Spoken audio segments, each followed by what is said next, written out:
Hey everyone, welcome back. Chapters 1121 through 1140 of the previous episode. With the ancestral court seal compromise, the celestial venerables are thrown into chaos. Celestial Venerable Hao, alongside other powerful figures, rushes back to the celestial heavens to investigate the instability. Meanwhile, in the Great Void, the Celestial River Navy and the four sects of the celestial heavens launch a massive offensive against the masters of creation. Celestial Venerable Hua, revealing a pragmatic yet ruthless devotion to human survival, justifies his alliance with the celestial heavens as a necessary evil. He condemns the rebellion led by founding Emperor and Qin Mu, viewing their resistance as a path that will only lead to the human race's destruction. As the celestial heavens move to eradicate the rebels, tensions among the celestial venerables escalate, setting the stage for a catastrophic conflict. If you're able to, please support me on PayPal to help me stay active. Thank you. Now let's get back to the story of Tales of Herding Gods audio series.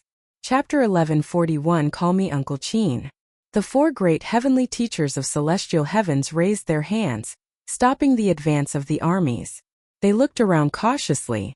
Celestial heavens had a lot of soldiers and horses, and the numerous flying ships covered the sky.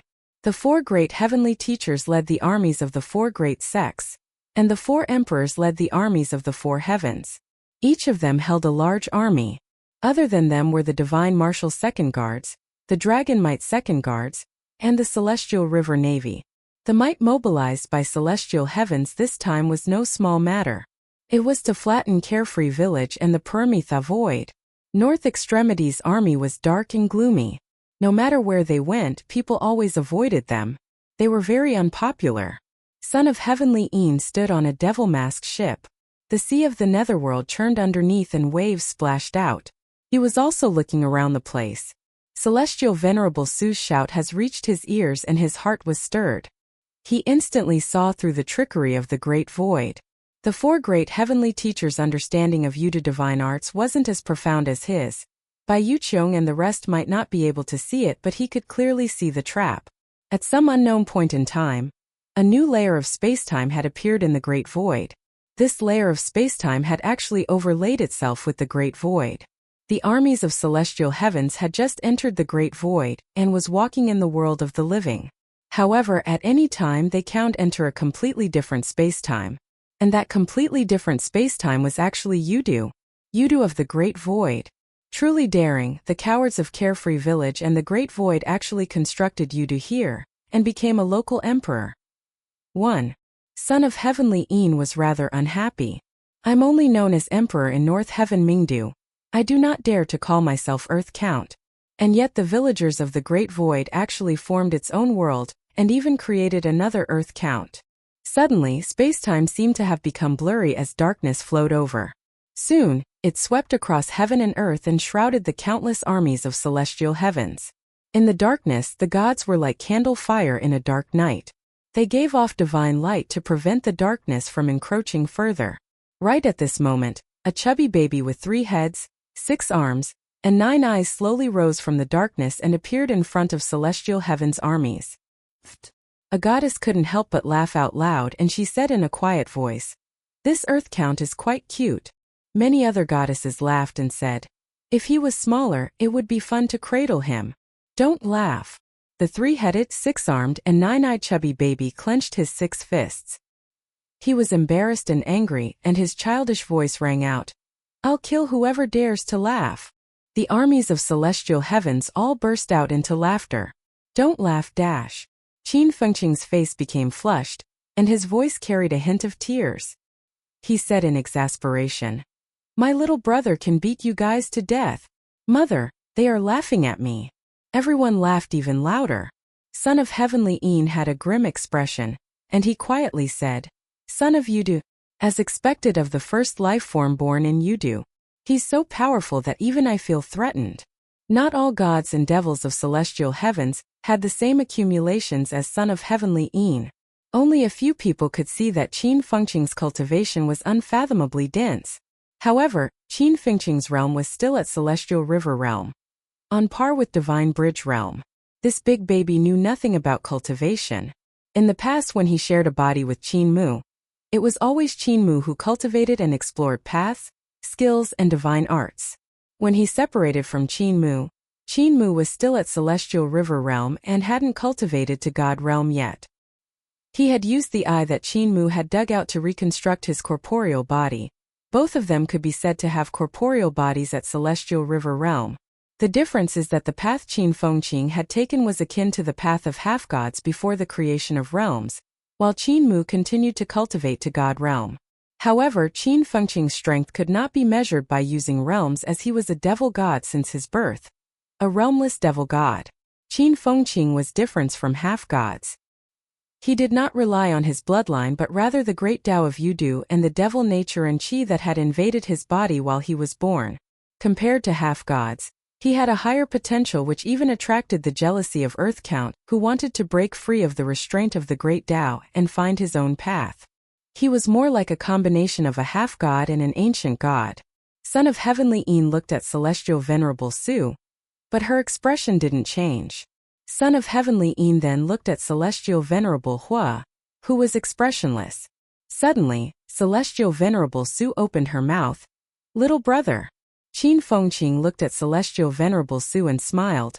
Only Big Earth Count can call me little brother. You are his daughter, call me Uncle Fengqing. Celestial Venerable Su snorted and said indifferently, Your great Tao of Yudu is very strong, but you aren't my match. If you want to die, I'll fulfill your wish. Do you think I'm scared? Qin Fengqing said angrily, however, it seems I really can't beat you. I'm here to tell you guys that if you walk through my Yudu, you can also enter the Permitha Void. Celestial Venerable Su was slightly stunned, and she slightly nodded. You have a loyal heart, truly commendable. Qin Fengqing said with a smile, That's not what I meant. What I meant was that I had laid down all kinds of dangers in my Yudu. You guys are delivering my food right to me. Bah, I was planning to trick you guys into coming in, so why did I say it out? Celestial Venerable Su gave a cold humph, and flames suddenly burst forth from her head and 2 feet. Those were Yudu devil flames, and they surged like twin Nine Ben's yellow springs. However, the yellow springs were in flames. The vertical eye in the heart of Qin Fengqing's brows opened up, and instantly butterfly-shaped Tao markings filled the air.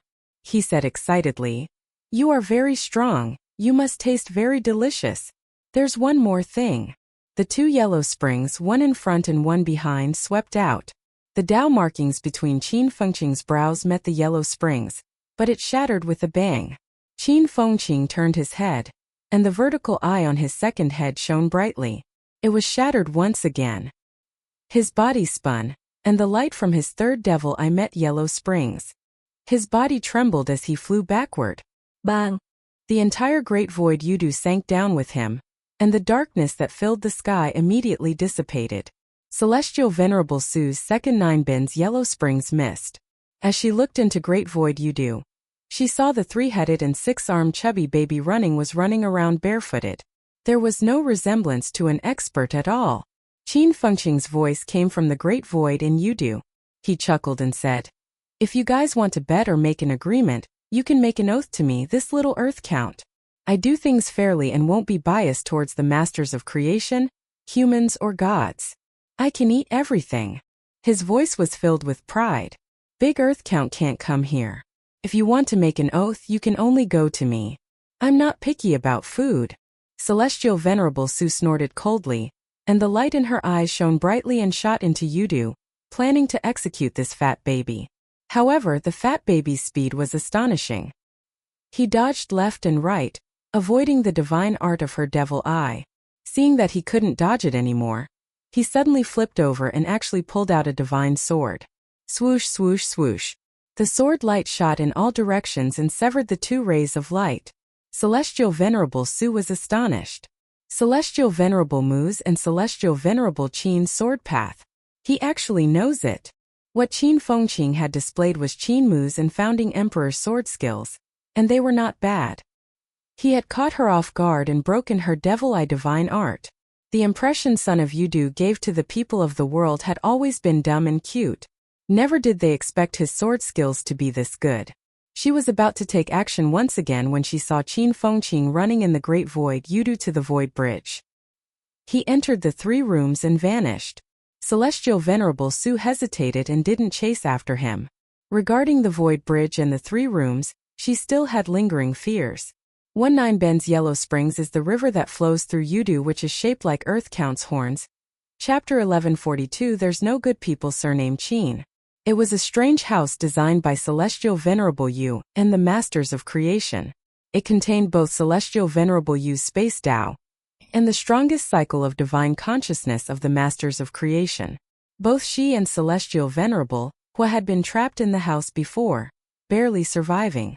The 4 great heavenly teachers and 3 great emperors of celestial heavens had not witnessed this scene in Great Void Yudu.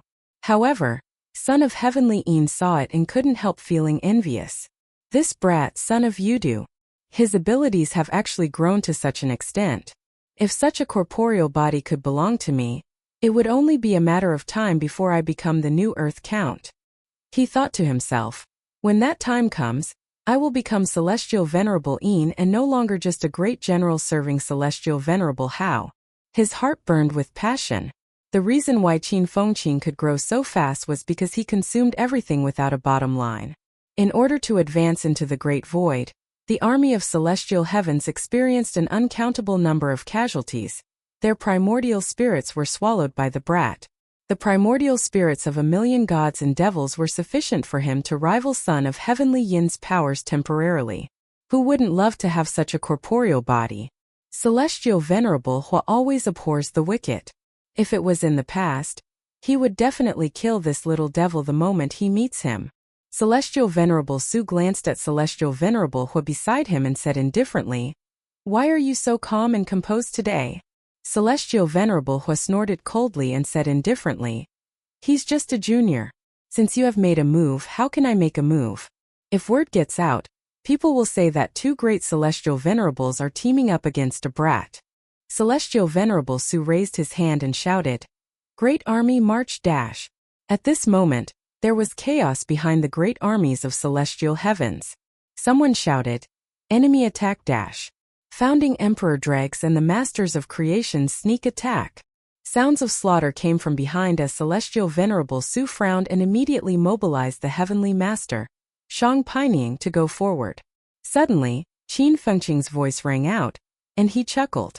"The niece belonging to Earth Count's family, Uncle Fengqing forgot to tell you that my Great Void Yudu's Masters of Creation and Carefree Village's army can enter and ambush you guys from here. You guys can't see the outside and so..." Celestial Venerable Su looked into Great Void Yudu. He saw Qin Fengqing peeking his head out from behind the leftmost door of the 3 rooms. He was acting suspiciously, looking like he could escape at any time. "That's why you guys still have to attack Great Void Yudu first. Even though I told you I left many traps in Great Void Yudu, you guys still have to enter." The fat baby hid behind the door and trembled in excitement. His quiet laughter traveled into Celestial Venerable Su's ears.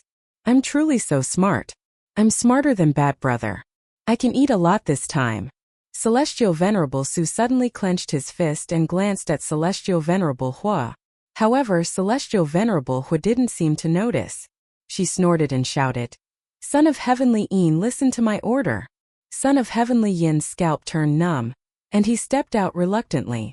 "I order you to lead the North Heaven Devil Gods to conquer Great Void Yudu. If you cannot accomplish this, then bring your head here." Son of Heavenly Een was extremely unwilling, but he could only lower his head to accept this command. He thought to himself, luckily, although it seems that Son of Yudu is very strong, he's also very stupid. It's not impossible to take him down. Heaven has pity. Thankfully that sly Celestial Venerable Mu has been separated from his body. Otherwise, if these 2 brothers were fused together, I will definitely be dead.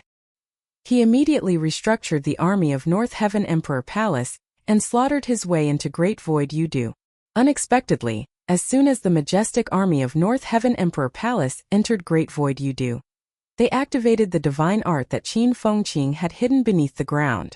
The bodies of hundreds of gods and devils suddenly burst into fire, and they screamed as they were burned to ashes. Qin Fengqing popped his head out from a huge mountain afar. Son of Heavenly Een was furious and broke Qin Fengqing's divine art. He said angrily, "Get into formation, don't panic." Let me first see how many traps he has laid. He ascended into the air and looked into great void Yudu. He couldn't help feel dizzy and trembled from anger. He saw there were traps everywhere in great void Yudu, and they were arranged extremely messy. Everywhere was scattered with traps. Are you fighting a war?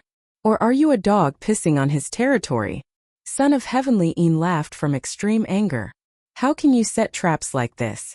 Wouldn't that mean that even your own people would fall into your trap? He then saw a few charred corpses lying in a trap far away. They were the masters of creation and the gods and devils of Carefree Village. It was obvious that the masters of creation of the Permitha Void and the gods and devils of Carefree Village did not know how many traps this little earth count had laid. Son of Heavenly Een felt a harsh migraine. Under such a situation he could only fight steadily and slowly break through the traps one by one. Forcefully attacking Qin Fengqing would only result in heavy casualties.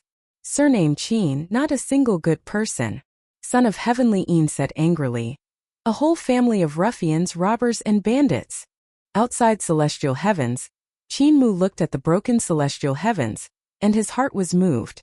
He immediately said, "Let's go to the back of celestial heavens." The dragon Qilin rushed towards the reverse side of celestial heavens. Qin Mu took a look and gasped. The back of celestial heavens was finally revealed. It was a vast and ancient land that was completely forged from divine metal. The divine mountains were majestic, and it was filled with runes drawn with blood.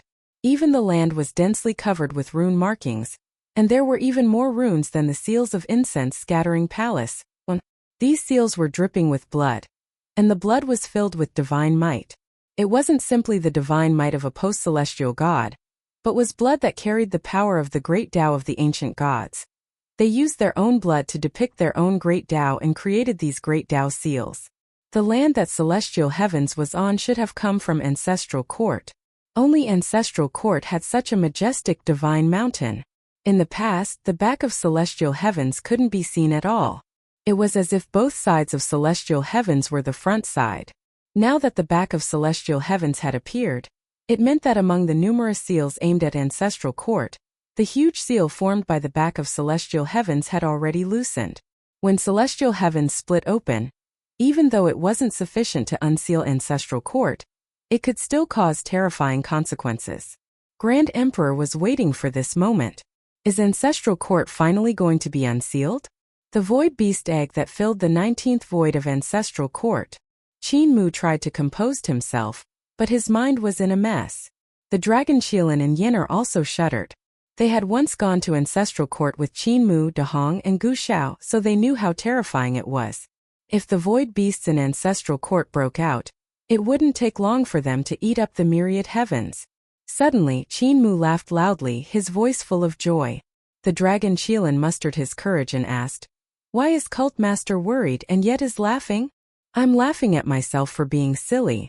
Qin Mu walked towards the front of celestial heavens and said, "Danger.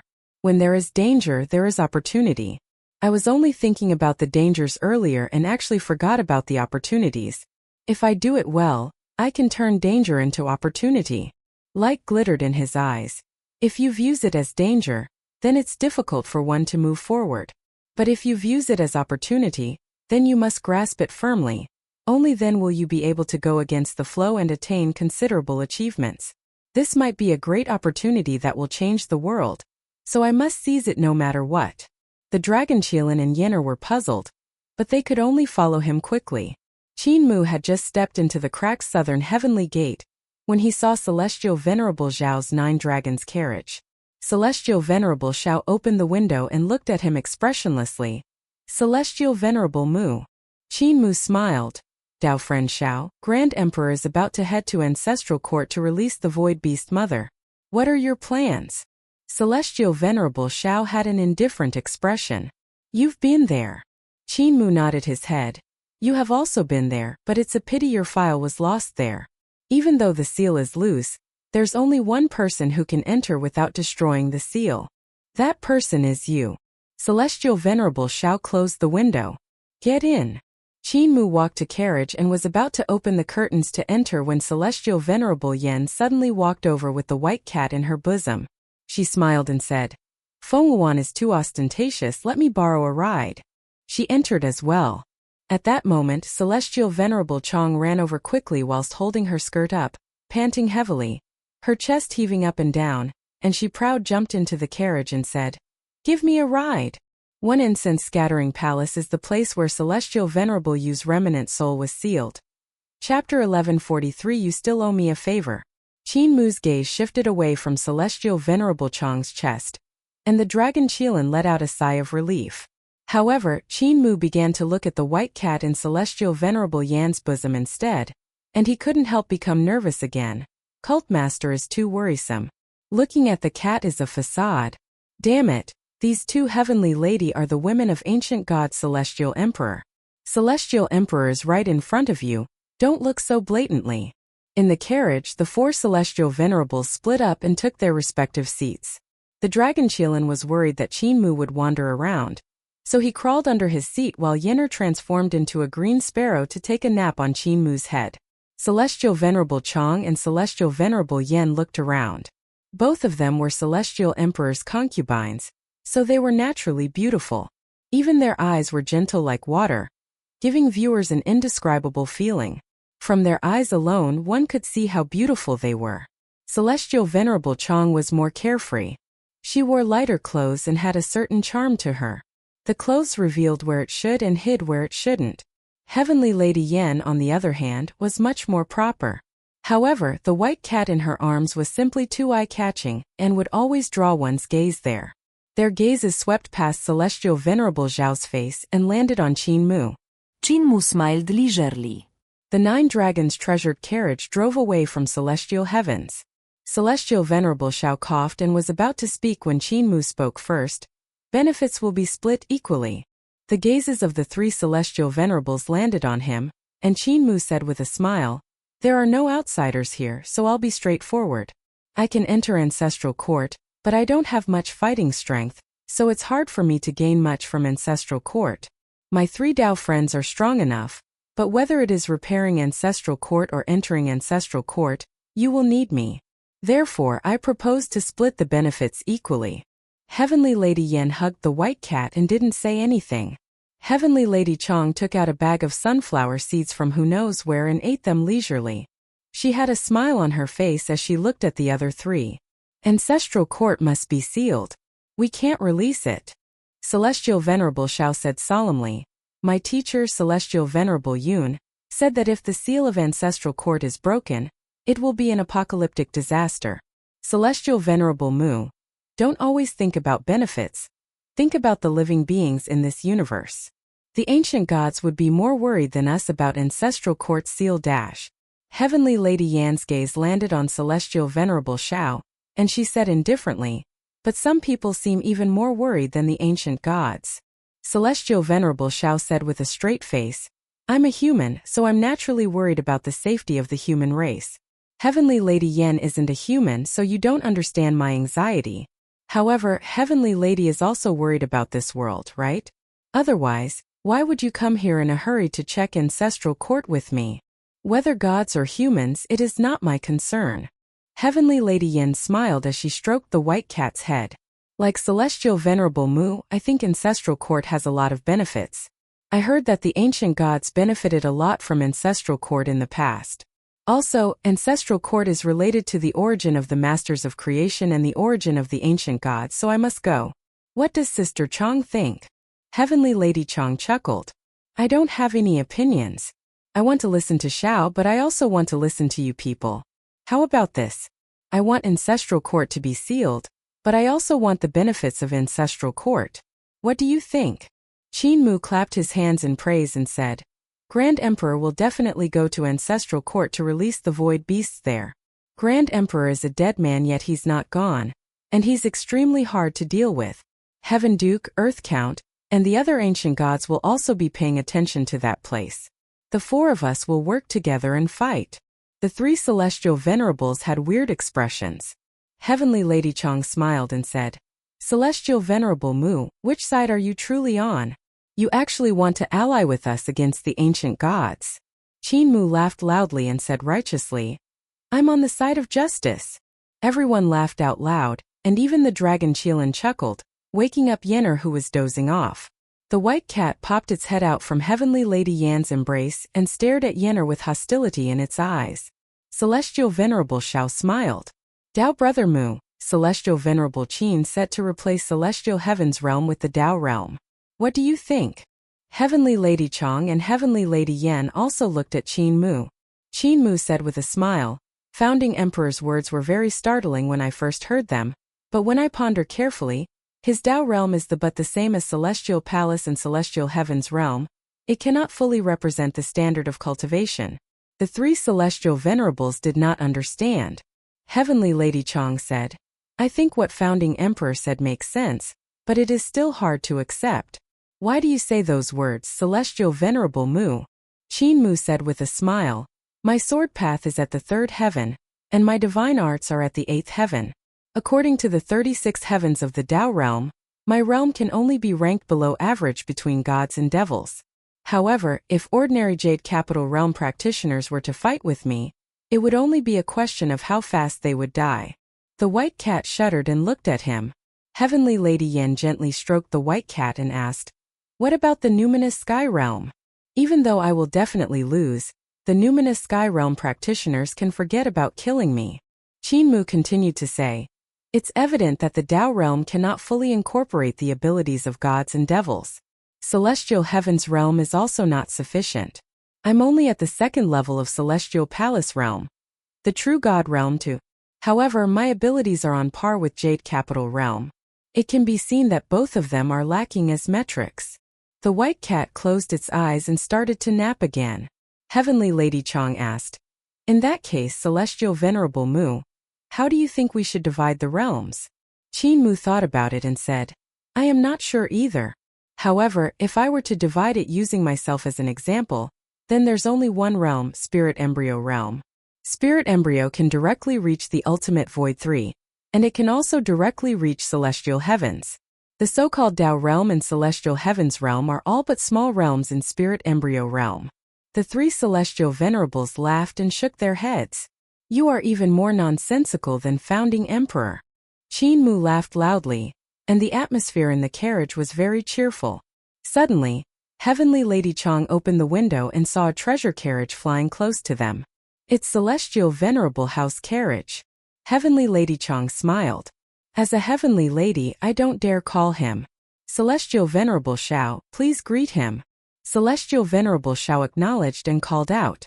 The window of the carriage opened, and Celestial Venerable Hao looked over. He saw Qin Mu being together with the other three Celestial Venerables, and he couldn't help be unhappy.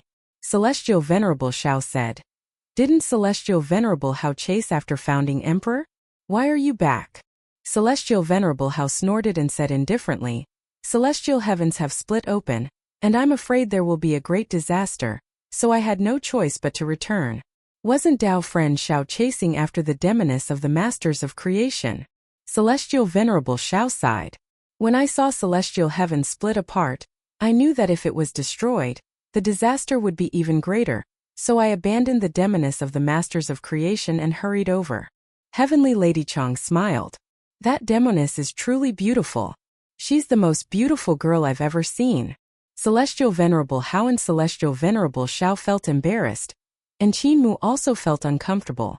Hey man! Heavenly Lady Chong chuckled. Suddenly, a bright light flashed outside, and Heavenly Lady Yan immediately shouted, Celestial Venerable Hong.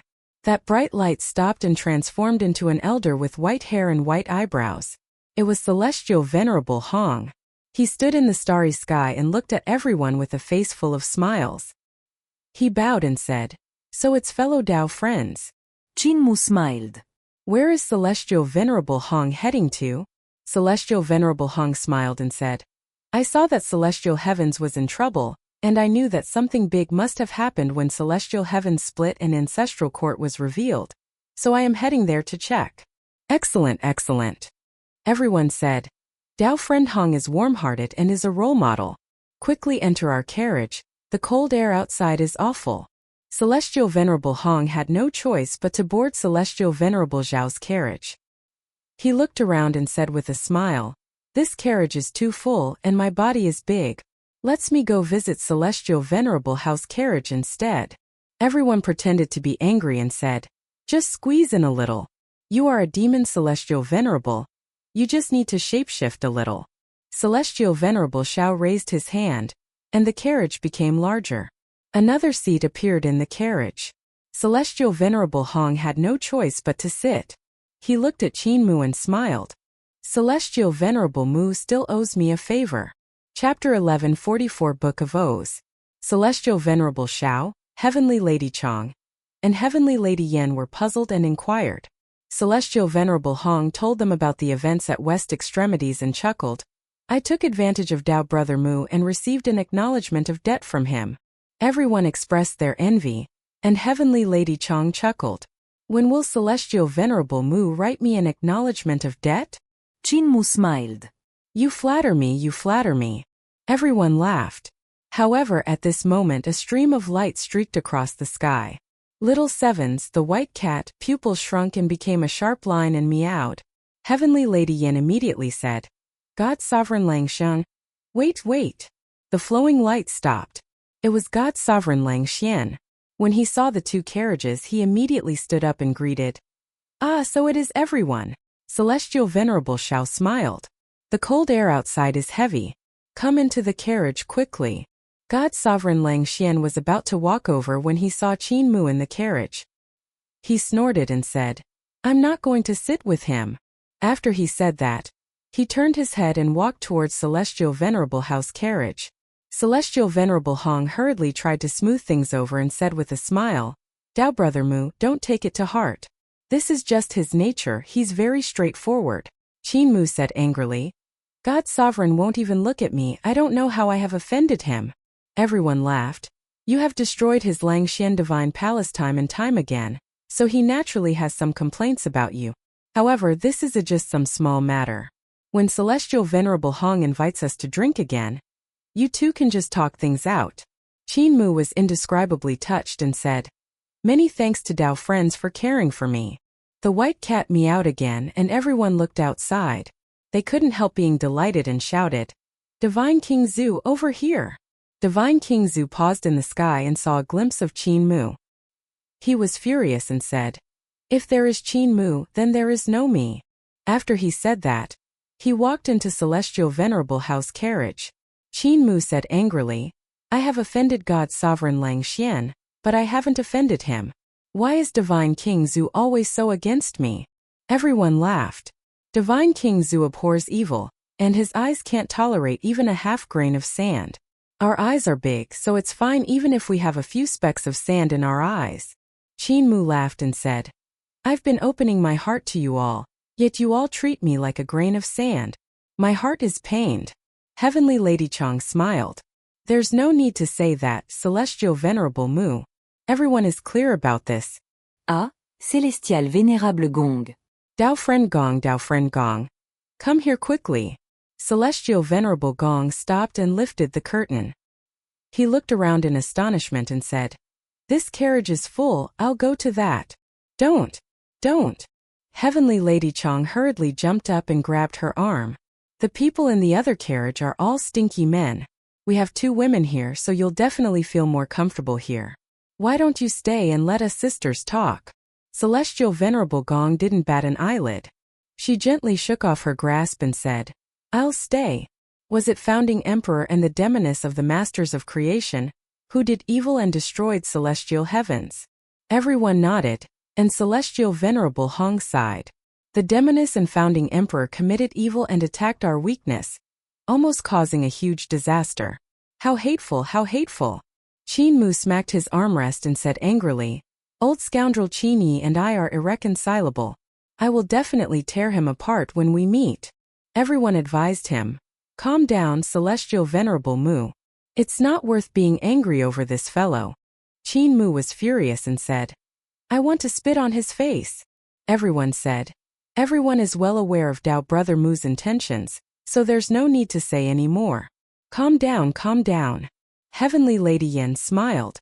Just now, Celestial Venerable Mu said that Ancestral Court has reappeared in the world, and benefits shall be equally divided between everyone. What do you think? Everyone looked at each other in dismay. Celestial Venerable Hong smiled and said, Dao Brother Mu words are too rough, but the principle isn't. The benefits in Ancestral Court are huge, so we indeed have to split them. I'm a celestial venerable of the demon race, so I naturally have to consider the interests of the demon race. Heavenly Lady Yen smiled. I saw many treasures from the ancient gods, and they were all from Ancestral Court. I was a little greedy and only thought about myself, but I didn't consider my own race.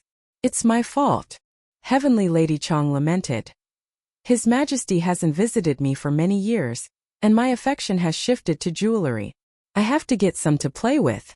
Celestial Venerable Gong was being cold and didn't say anything. Celestial Venerable Hong frowned and said, if the seal of Ancestral Court is broken, it won't be a good thing for this world. Instead, it will be in calamity of the world. I don't agree. Qin Mu pulled open the dragon Qilint's ear and took out tiny earth count that was dozing off. He said with a smile, I have a way to enter Ancestral Court without breaking its seal. That's why I propose to split the benefits equally.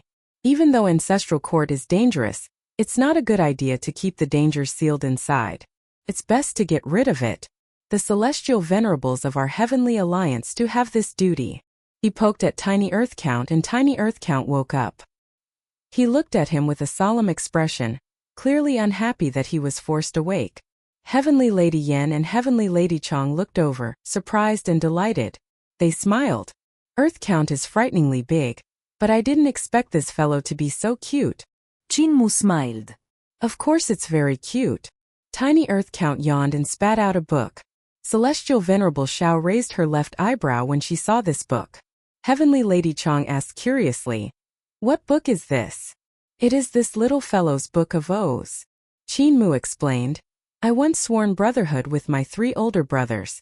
Those 3 brothers either died or disappeared, making me sigh to this day. Now that I think of them again, my heart is quite moved. He took the book of oath and his heart stirred slightly.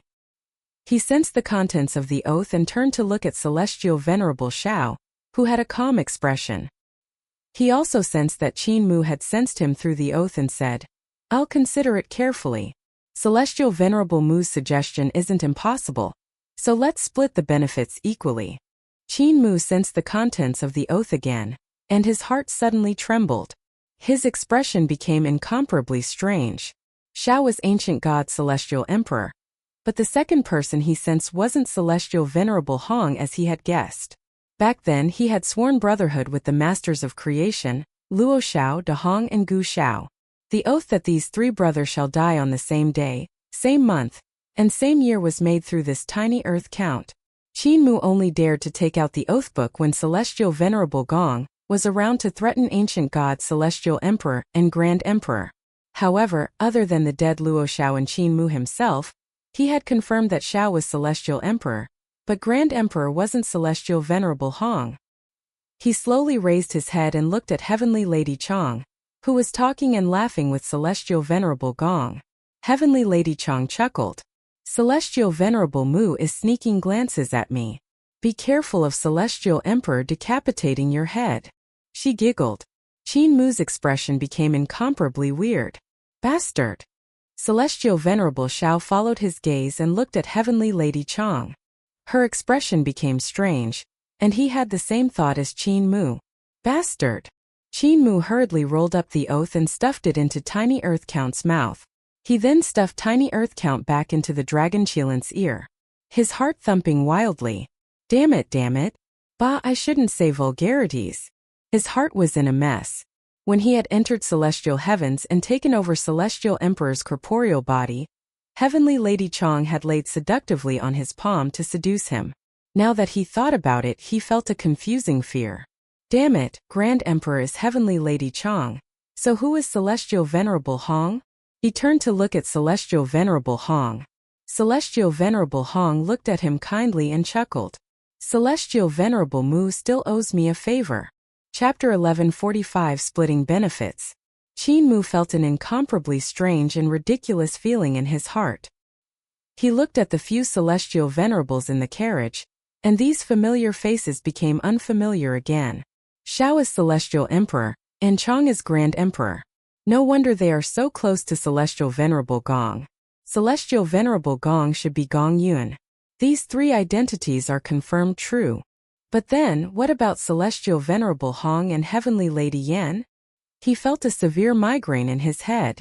Is Celestial Venerable Yan Celestial Empress or Mistress Yuanmu? She should be one of the Celestial Empress sisters.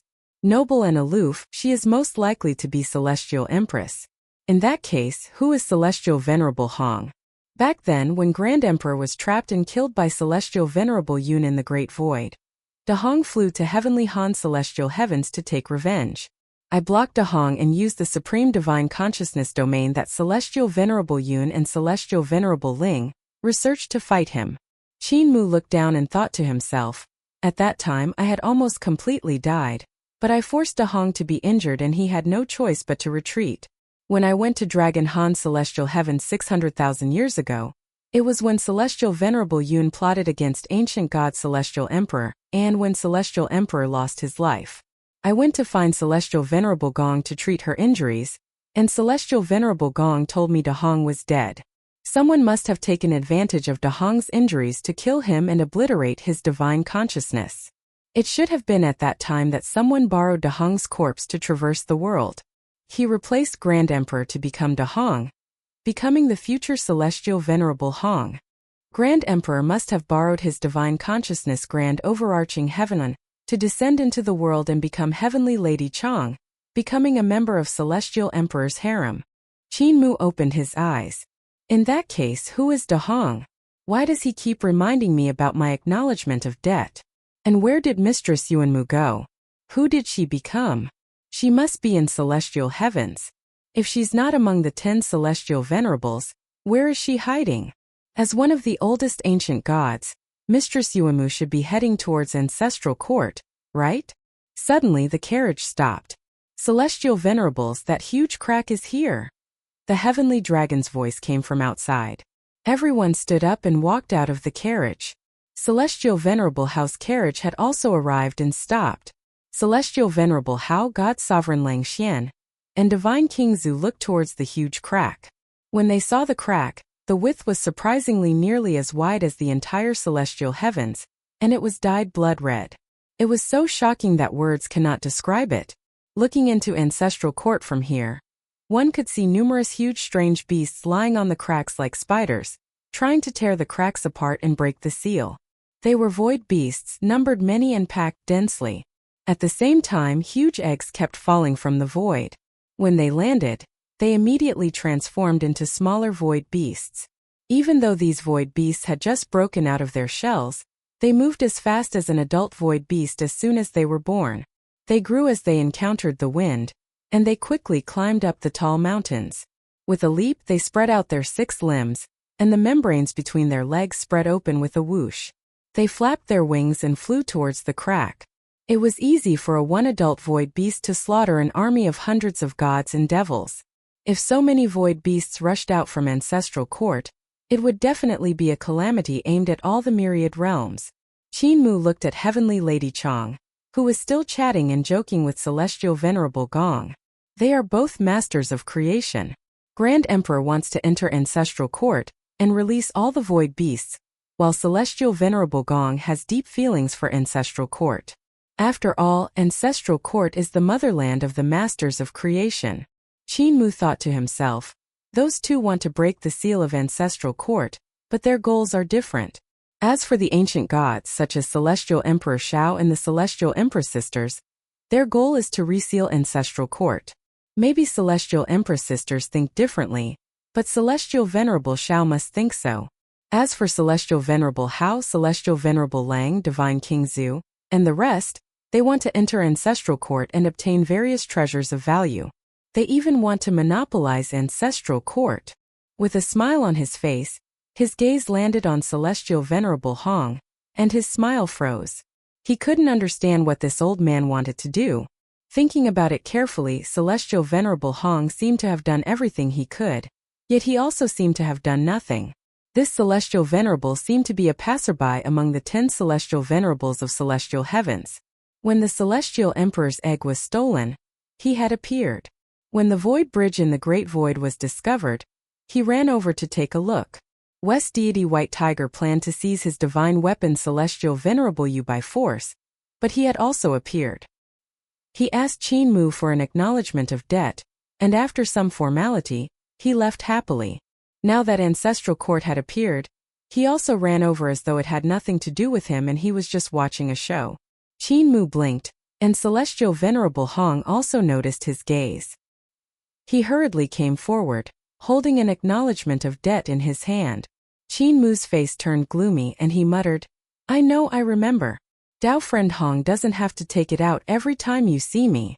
Celestial Venerable Hong put away the acknowledgement of debt and said with a smile, I was just afraid you would forget. Qin Mu's face was black, and he wanted to stay away from him. However, Celestial Venerable Hong went forward and examined Ancestral Court through the huge crack. He chuckled and said, It's really terrifying inside. When we split benefits later, it's better for our territory to be close. Qin Mu took a look at him and nodded silently. Now that Ancestral Court has appeared, it's probably impossible to seal it again. Celestial Venerable Hao clearly had some understanding of Ancestral Court. Ancestral Court starred during the primordial era. All the ancient gods worked together, as well as numerous powerful half-gods, to seal it during the darkness era. Many of the ancient gods from back then have already died, and there are fewer half-gods compared to back then. Now that the seal has been broken, it can't be sealed again. He looked at Divine King Zhu and God Sovereign Lang Xian and said, Both of you are from that era, so you must know a lot more. My words are correct, right? God Sovereign Lang Xian said politely. Celestial Venerable Hao is correct. Divine King Zhu said with a smile, I was born a little later, so I haven't experienced the darkness era. However, I've heard my father mention it before. He said that there's a great terror in Ancestral Court, so Celestial Emperor led the gods and half-gods of the world to seal Ancestral Court for the sake of the living things in the world. The people of that time no longer exist, so it's now impossible to repair the seal. Heavenly Lady Yen said, The matter that Celestial Venerable Mu mentioned about splitting benefits equally is still feasible. Everyone's gaze landed on Qin Mu. Divine King Zhu snorted coldly, You want to split with us equally? What abilities do you have? Qin Mu said indifferently, Son of Heaven Duke, you should at least call me Dao Brother. I'm the sole existence that can enter Ancestral Court. Without me, you guys can only drool while staring at Ancestral Court. Divine King Zhu was furious and gave him a murderous look. He then flew towards the crack in Ancestral Court and sneered. What's so difficult about entering? He barged into the crack. Celestial Venerable Hong said quietly, Dao Brother Mu, if he manages to barge in, we won't split the benefits with you equally. The corners of Qin Mu's eyes twitched as he looked at Divine King Zhu's figure anxiously. In the crack, Divine King Zhu was getting further away from them. However, his steps were becoming slower, as though he was enduring boundless pressure. Furthermore, the pressure was becoming stronger and stronger. Every step he took was difficult. He felt like the primordial realm, the four extreme heavens Xuandu Yudu, ruins of the Yin, and the celestial river were all pressing down on him. Not only that, numerous great Tao markings appeared around him, transforming into the forms of ancient gods. As he went deeper, they became clearer and clearer. One could even faintly see the huge backs of myriad worlds gradually appearing. Divine King Zhu roared furiously and retreated. After a moment, he appeared in front of everyone with an ashen face and said coldly, I have no objections to splitting benefits equally. Qin Mu smilet, nephew Zhu. Bah! Divine King Zhu almost spat on his face and said angrily, You wanted me to call you Dao Brother just now, and now you are calling me nephew? Your seniority is rising so quickly. Chapter 1146 Escaping into the Void. Qin Mu smiled and said, I suddenly remembered that Heaven Duke and I call each other brothers. Heaven Duke calls me Dao Friend, so it's reasonable to call you nephew. Divine King Zhu was unable to restrain his anger, and the other celestial venerables hurriedly urged, Let's just address each other as Dao friends. We are all celestial venerables, so there's no need to make things so awkward. Calm down, calm down. Celestial Venerable Hong also tried to persuade him. Celestial Venerable Mu, don't say too much. Don't take advantage of him. He has a hot temper, and if he really wants to kill you, we won't be able to stop him. Qin Mu said angrily. That day at Jade Pool, he was the first to jump out and tried to kill me. So what if I take advantage of him? So what if I make him call me uncle? Divine King Zhu had just calmed down when he became furious again. He shouted, "Don't stop me, I'll hack this fellow to pieces." Qin Mu flew into a rage and pointed at him while scolding. "If you have the guts, come and chop my head off. If I blink my eyes, I'll change my surname to Zhu." Everyone hurriedly stopped him. Celestial Venerable Hong held Qin Mu back while God Sovereign Lang Xian held Divine King Zhu. Calm down, calm down." Both of them cursed at each other and turned their heads away, not looking at each other. Qin Mu took this opportunity to examine his surroundings and was bewildered. Other than them, there was no one else present. Even Heaven Duke and Earth Count didn't come here. Where's Mistress Yuanmu? This shouldn't be the case.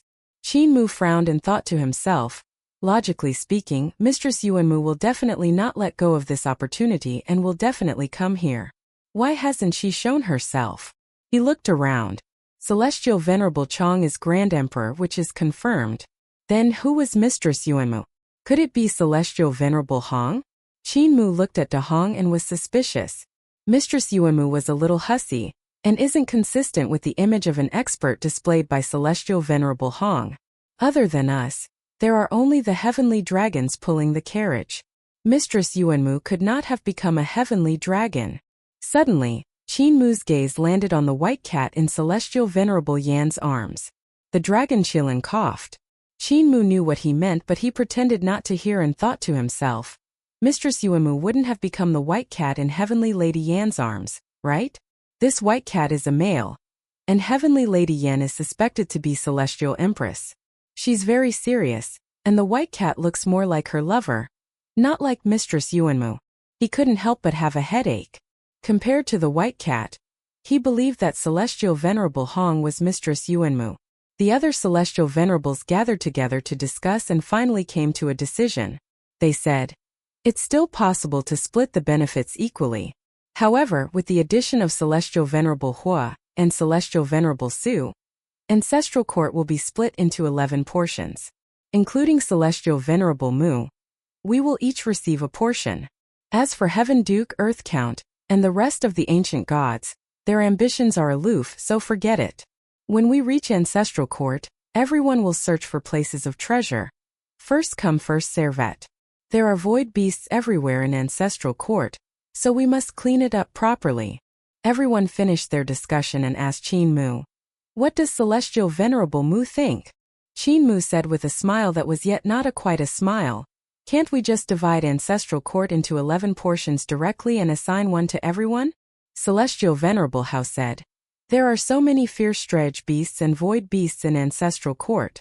If we just divide directly into 11 portions, who will guard them?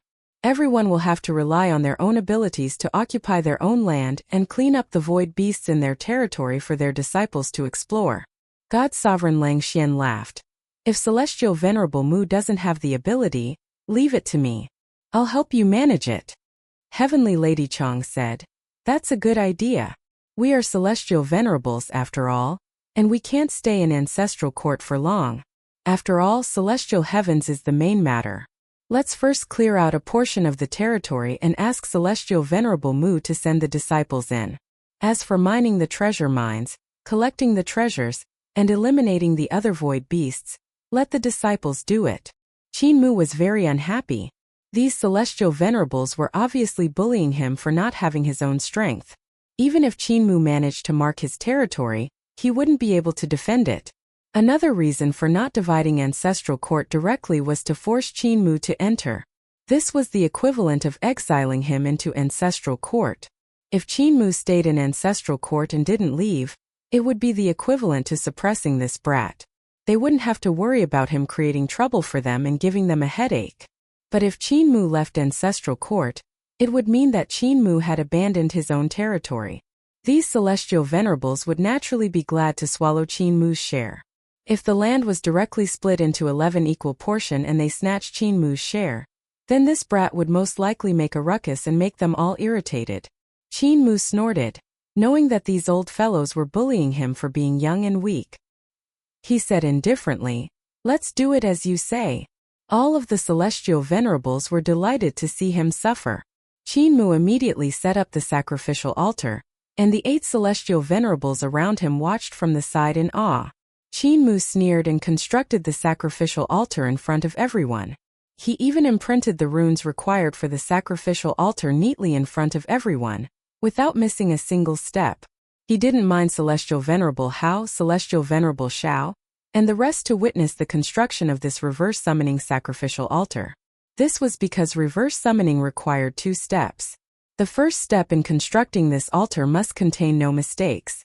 This first step was extremely important.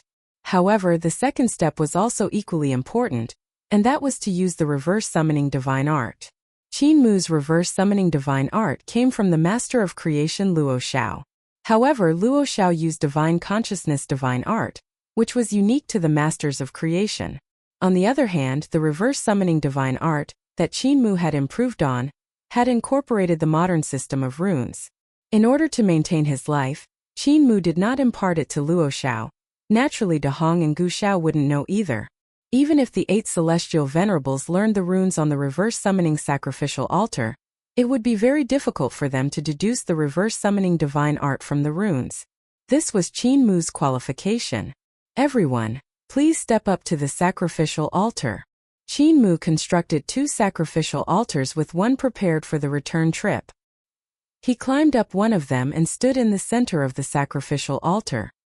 He said with a smile, "When reverse summoning, you need to establish a consciousness connection with the void beasts in ancestral court. Therefore, if Dao friends suddenly see an eye above your heads, don't be alarmed. That's a void beast. I'll use the void beast to determine the location of ancestral court and pull us over." "There's actually such a divine art?" the celestial venerables exclaimed in admiration. Qin Mu said with a smile, "This is the effect of the reform. It's precisely because of the reform that spirit energy mutual shift bridge exists, making it convenient to come and go. It's also because of the reform that there's this reverse summoning divine art." Celestial Venerable Shao coughed and reminded him, "Celestial Venerable Mu, don't say such treasonous words. Quickly execute your divine art." Qin Mu laughed and executed his divine art. Previously, it wasn't difficult for him to bring Luo Xiao, Gu Xiao, and De Hong into ancestral court. However, this time he had to transport 8 celestial venerables, making it a much harder task. Fortunately, Qin Mu was much stronger than before. He executed the reverse summoning divine art with all his might, and a huge eyeball instantly appeared in the sky. The celestial venerables exclaimed in admiration and said in unison, "Good divine art." Before they could finish their praise, a non-stop popping noise came from the sky above their heads, and hundreds of huge eyes instantly appeared. Those were the eyes of void beasts, and there was more than one. There were hundreds of them. Qin Mu feared that one void beast wouldn't be able to pull all of them into the great void, so he reverse summoned hundreds of void beasts in one go. Even when the 8 celestial venerables saw the eyes of so many void beasts, they remained calm and composed. Their abilities were too strong, and only this many strange beasts couldn't do anything to them. Boom! The sacrificial altar flew into the void. The next moment, the sacrificial altar appeared in ancestral court and floated in front of the hundreds of void beasts. The celestial venerables laughed loudly and rose into the air. They went to find their own foothold in ancestral court and left Qin Mu on the sacrificial altar, surrounded by the void beasts. Hundreds of void beasts stared at Qin Mu, who was in the center of the sacrificial altar. Qin Mu sighed and smiled at Celestial Venerable Hong. "Why isn't Dao friend Hong leaving? I already promised you that we can be neighbors and rely on each other." Celestial Venerable Hong smiled and said, "Furthermore, you can owe me another favor. This way I can receive 2 promissory notes." The hundreds of void beasts couldn't hold themselves back any longer and pounced towards Qin Mu, Celestial Venerable Hong, the Dragon Qilin and Yenner. They were like a pack of wolves fighting for food. "We each take on half." De Hong swept his sleeve and caught the many void beasts that were pouncing over. These void beasts were incomparably huge, but when they landed in his sleeve pockets, they seemed pitifully small. Qin Mu's divine consciousness burst forth as he visualized countless sharp spikes. Those spikes appeared inside the bodies of the remaining void beasts and instantly riddled them with holes. The void beast was brave and proficient in battle. The herd gave off a sharp and ear-piercing sound that directly bombarded his mind. Qin Mu was muddle-headed from the impact of the cries of these void beasts. He hurriedly activated the Overlord Body 3 elixir technique, transforming it into great overarching supreme consciousness, forming a divine consciousness domain to guard his mind to prevent his brain from exploding. The void beasts tried to turn void to get rid of the spikes in their bodies. However, when they faded into the void, so did the spikes. This was a divine consciousness divine art, unique to the masters of creation. Qin tried his best to maintain his divine art, while the void beasts quickly escaped frantically. Only then did he let out a sigh of relief. Even though his divine consciousness was strong enough to reach the 28th layer of the void, it was still difficult to restrain 100 void beasts at the same time, so he could only let them escape. In a short period of time, these void beasts escaped the range of the power of his divine consciousness divine art. Each void beast hid themselves and didn't dare to come closer. Qin looked around and saw that the skies, mountains and rivers were filled with huge eyes that stared at them, making his scalp crawl. The most terrifying thing about void beasts wasn't their frontal attacks, but their sneak attacks hidden in the void. They could fuse with the mountains, rivers and trees, or even become one with the ground. They could even lurk right around you and you won't even notice them. There were simply too many void beasts here. If he didn't keep his guard up, there was a high chance that even his corpse wouldn't be left intact.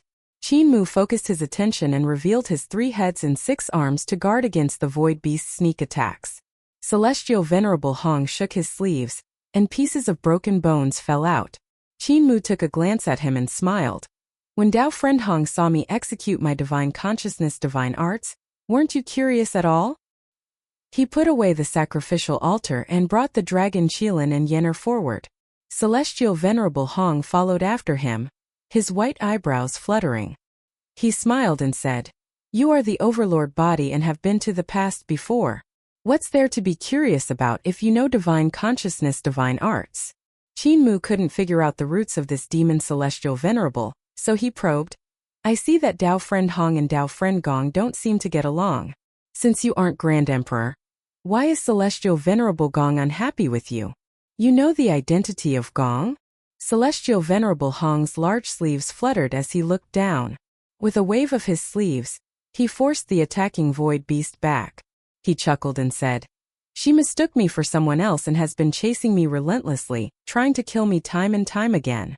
However, I don't want to kill her, so I can only tolerate her every time I meet her." Qin glanced around looking for treasure land. He said indifferently, "In that case, you were the one who killed De Hong back then and erased Grand Emperor's divine consciousness. You are an ancient god, as only the ancient gods are extremely wary of Grand Emperor. In that case, you are Mistress Yuanmu. I miss Mistress dearly. Ever since I met you, I cannot fall asleep anymore.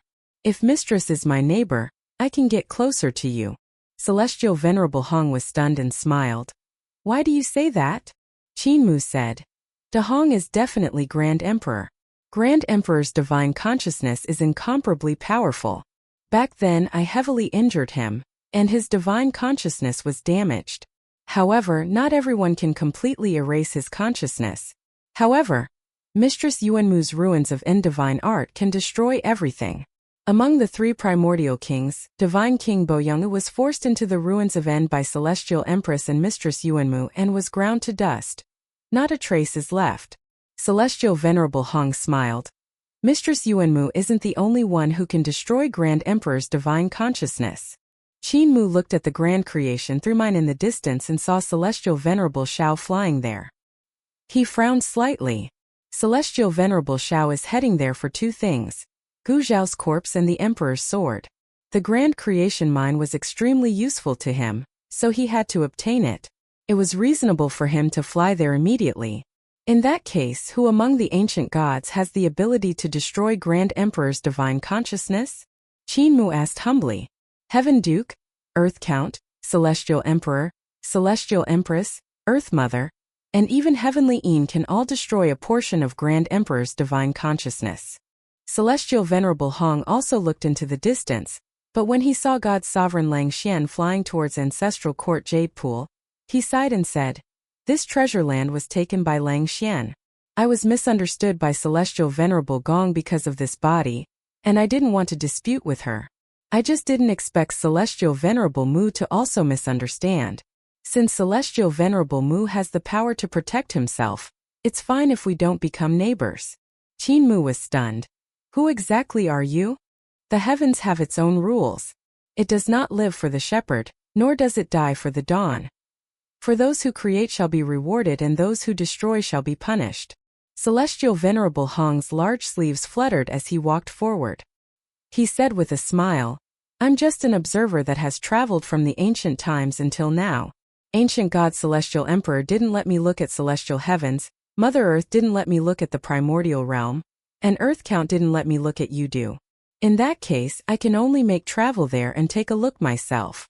Qin Mu's body trembled violently, and he was stunned on the spot. After a moment, he came back to his senses and quickly chased after him. His divine consciousness rippled, and he sent a voice transmission. If you were him, why did you still lay your hands on West Deity?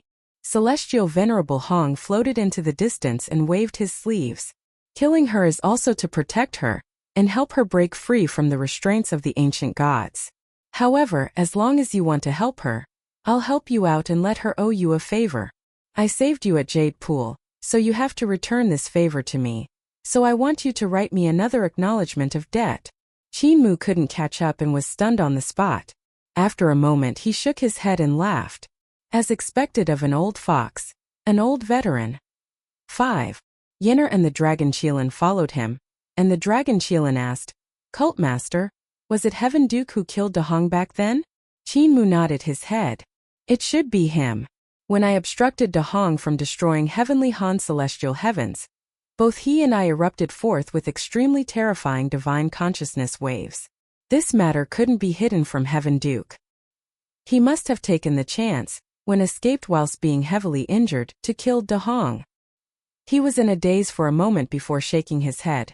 Divine King Gong Yun discovered that De Hong was dead, and his divine consciousness was destroyed, and thus she left. However, Heaven Duke split off a part of his soul into De Hong's corpse, and became a celestial venerable of the demon race. This isn't correct.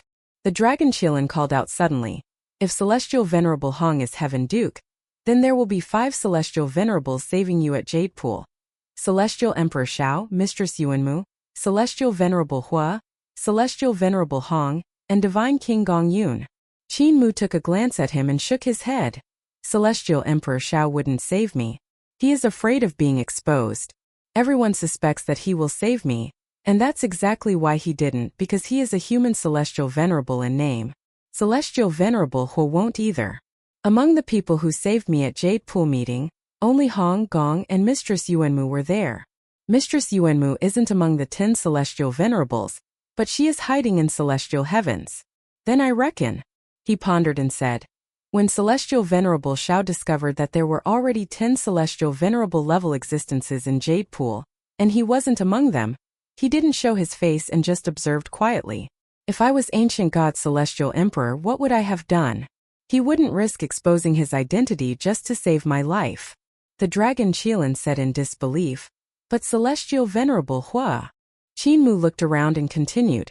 When I returned to Dragon Han era, every time I visited Celestial Venerable Yun, it was fruitless.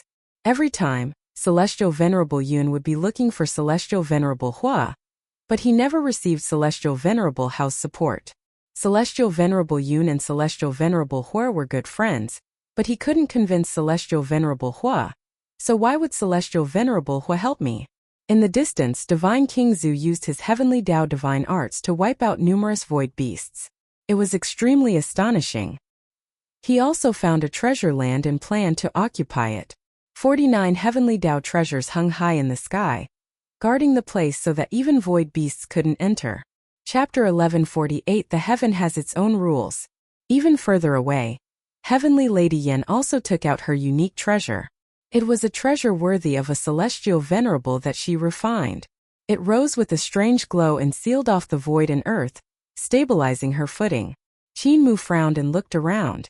However, Heavenly Lady Chong, Celestial Venerable Gong, and the rest had already occupied their own treasure grounds, so he didn't have many places to choose.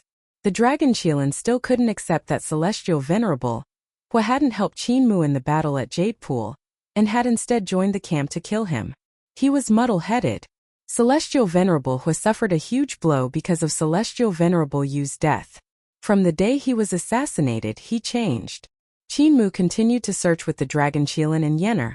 Back then, during the era of the 7 Celestial Venerables, the 6 Celestial Venerables were full of admiration for Celestial Venerable Yu.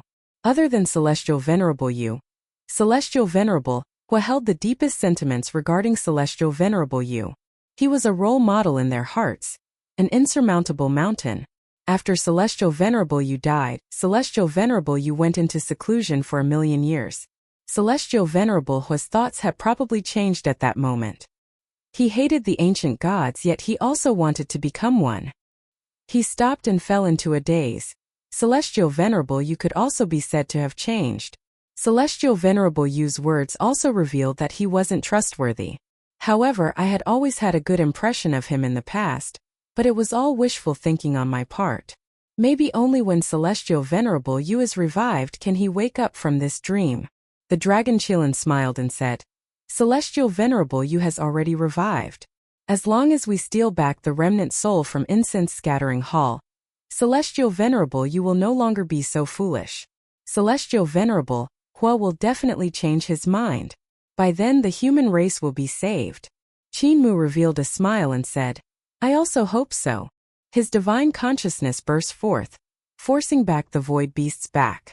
These old foxes have all chosen a place to stay. All the good places have already been taken by them. Qin Mu's gaze flickered as he looked around, trying to find an excellent treasure land. However, the 8 Celestial Venerables each found an extremely excellent place and have already settled down there. How could Qin Mu compete with them? Furthermore, these Celestial Venerables each had a Celestial Venerable grade treasure to suppress the void and prevent the void beasts from invading. Soon, these Celestial Venerables would probably build their own respective strongholds.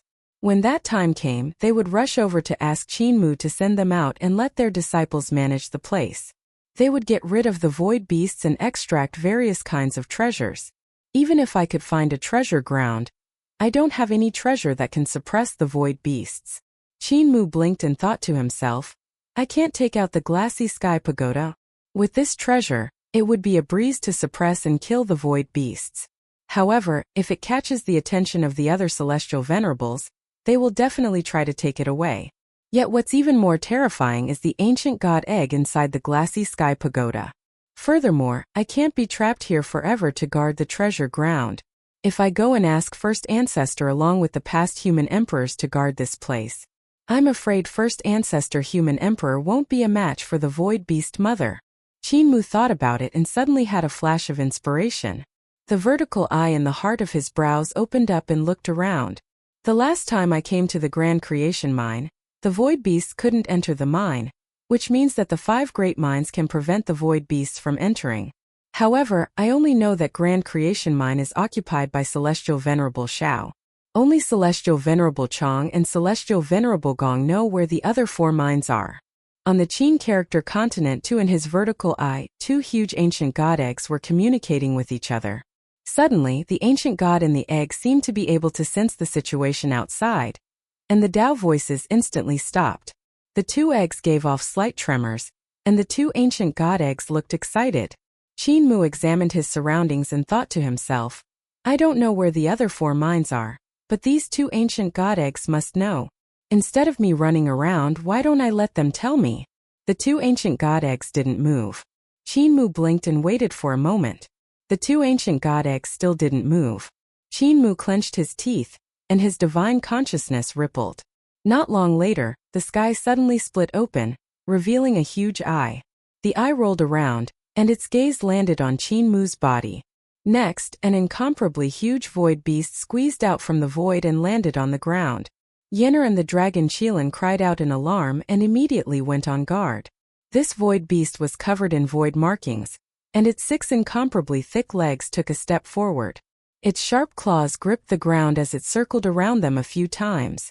Its eyes rolled upwards, revealing a mouthful of sharp teeth.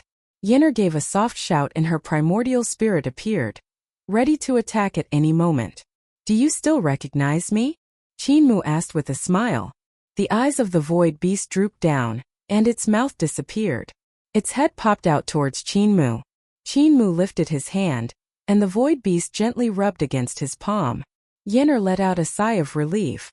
When the void beast heard her panting, it jumped far away and stared at her with caution. The dragon Qilin was astonished. "Cultmaster, is this void beast the one you subdued back then?"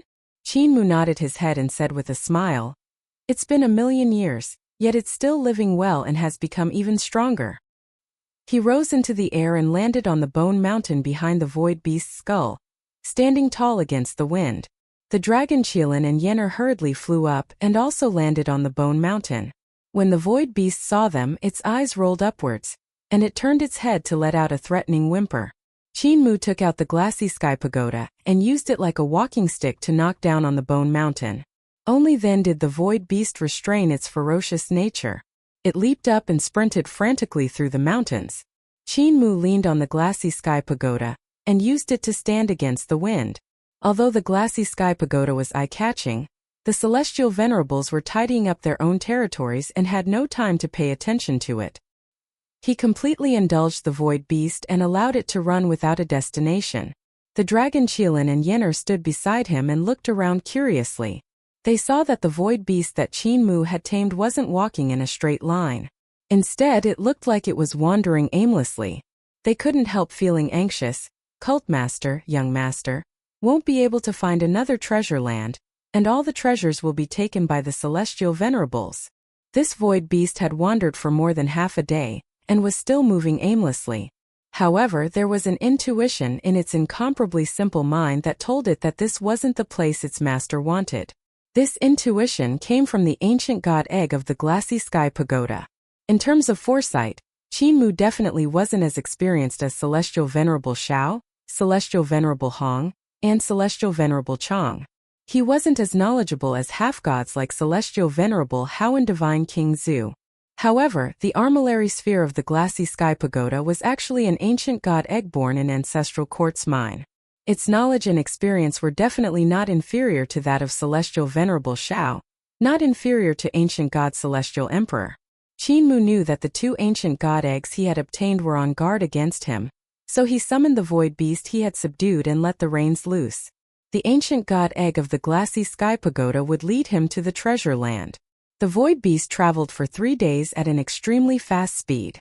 Before the other void beasts could see it clearly, it had already sprinted past them. On this day, the void beast finally came to a barren land and stopped advancing. Qin Mu stood at a high vantage and looked around. He saw that there were already dilapidated mines all around him. They were like black holes that had sunk deep into the ground, winding as they went deep into an ancient mountain range. Multicolored light rose faintly from those mines, and the aura of treasures filled the air. The masters of creation from prehistoric times had left behind traces of mining here. However, there were only tall skeletons left, the skeletons of the masters of creation. The ground in the distance split open, revealing a few large eyeballs that rolled around. It was the void beasts nearby that were secretly observing them. Qin Mu didn't mind. He put away the glassy sky pagoda and was about to walk into the camp left behind by the masters of creation when he saw a slender woman walk out. Both of them were stunned when they met. Celestial Venerable Gong. Qin Mu greeted. Celestial Venerable Mu. Celestial Venerable Gong returned the greeting and said, "I've already repaid your favor in the battle at Jade Pool. Celestial Venerable Mu, we don't owe each other anything. This is the mine of my Xian family. I won't let you have it." When Qin Mu heard her admit that she was one of the 3 celestial venerables who had saved him in Jade Pool battle, he couldn't help feeling a little disappointed and thought to himself, it really wasn't Celestial Venerable Hua. "Sorry to disturb you." Qin Mu bowed and patted the void beast. "I'll find another treasure land." Chapter 1149, Close Confidant. Close Confidant. He was about to leave when Celestial Venerable Gong's voice called from behind, "If I were you, I wouldn't use these void beasts. Void beasts aren't impossible to subdue, but they are extremely strange. Every void beast is equivalent to a small part of a brain. When all of them are put together, they become a complete brain." Qin Mu was stunned. There was such a strange beast? Celestial Venerable Gong continued. And the mother beast is equivalent to the thoughts of the brain, controlling all the void beasts. When the void beasts first appeared in the void, many masters of creation tried to subdue them. Later on, when the mother beast appeared, these masters of creation were all swallowed by the void beasts, and not a single one was spared. Qin Mu expressed his gratitude and suddenly thought of a key matter. He probed. Dao friend Gong said that the void beast suddenly appeared from the void? Was there no such creature in the past? Celestial Venerable Gong shook her head and said, even though the ancient beasts in Ancestral Court are terrifying and incomparably strong, none are as abnormal as void beasts. This creature is born from the void, and from the moment of its birth, it dominates all kinds of ancient beasts and devoured them all. The power of a single void beast isn't the strongest among all the ancient beasts, but the rate at which they reproduce is simply too fast. No matter how strong the other beasts are, they cannot endure the assault of a group, and so they gradually became extinct. Qin Mu had a similar sentiment. The void beast eggs in the 19th void was the most terrifying thing to him. If a complete brain is only formed by the combination of all the void beasts, are these creatures naturally born or man-made? Qin Mu asked. Celestial Venerable Gong hesitated for a moment before saying, follow me.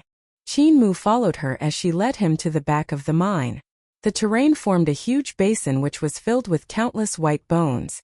Those skeletons were as tall as mountains, and even a beast leg was 10,000 yards long. Back then, my Xian clan was a matriarchy with women as the honored ones.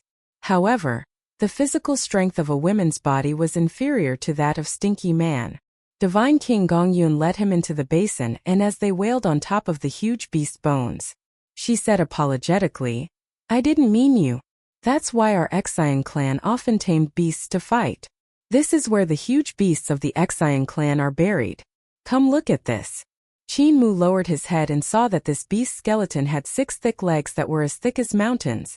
This species of strange beast is called mountainous hiss. It is akin to a walking mountain range, and its mouth will emit hissing sounds. It has 6 legs, and they look identical to the legs of void beasts.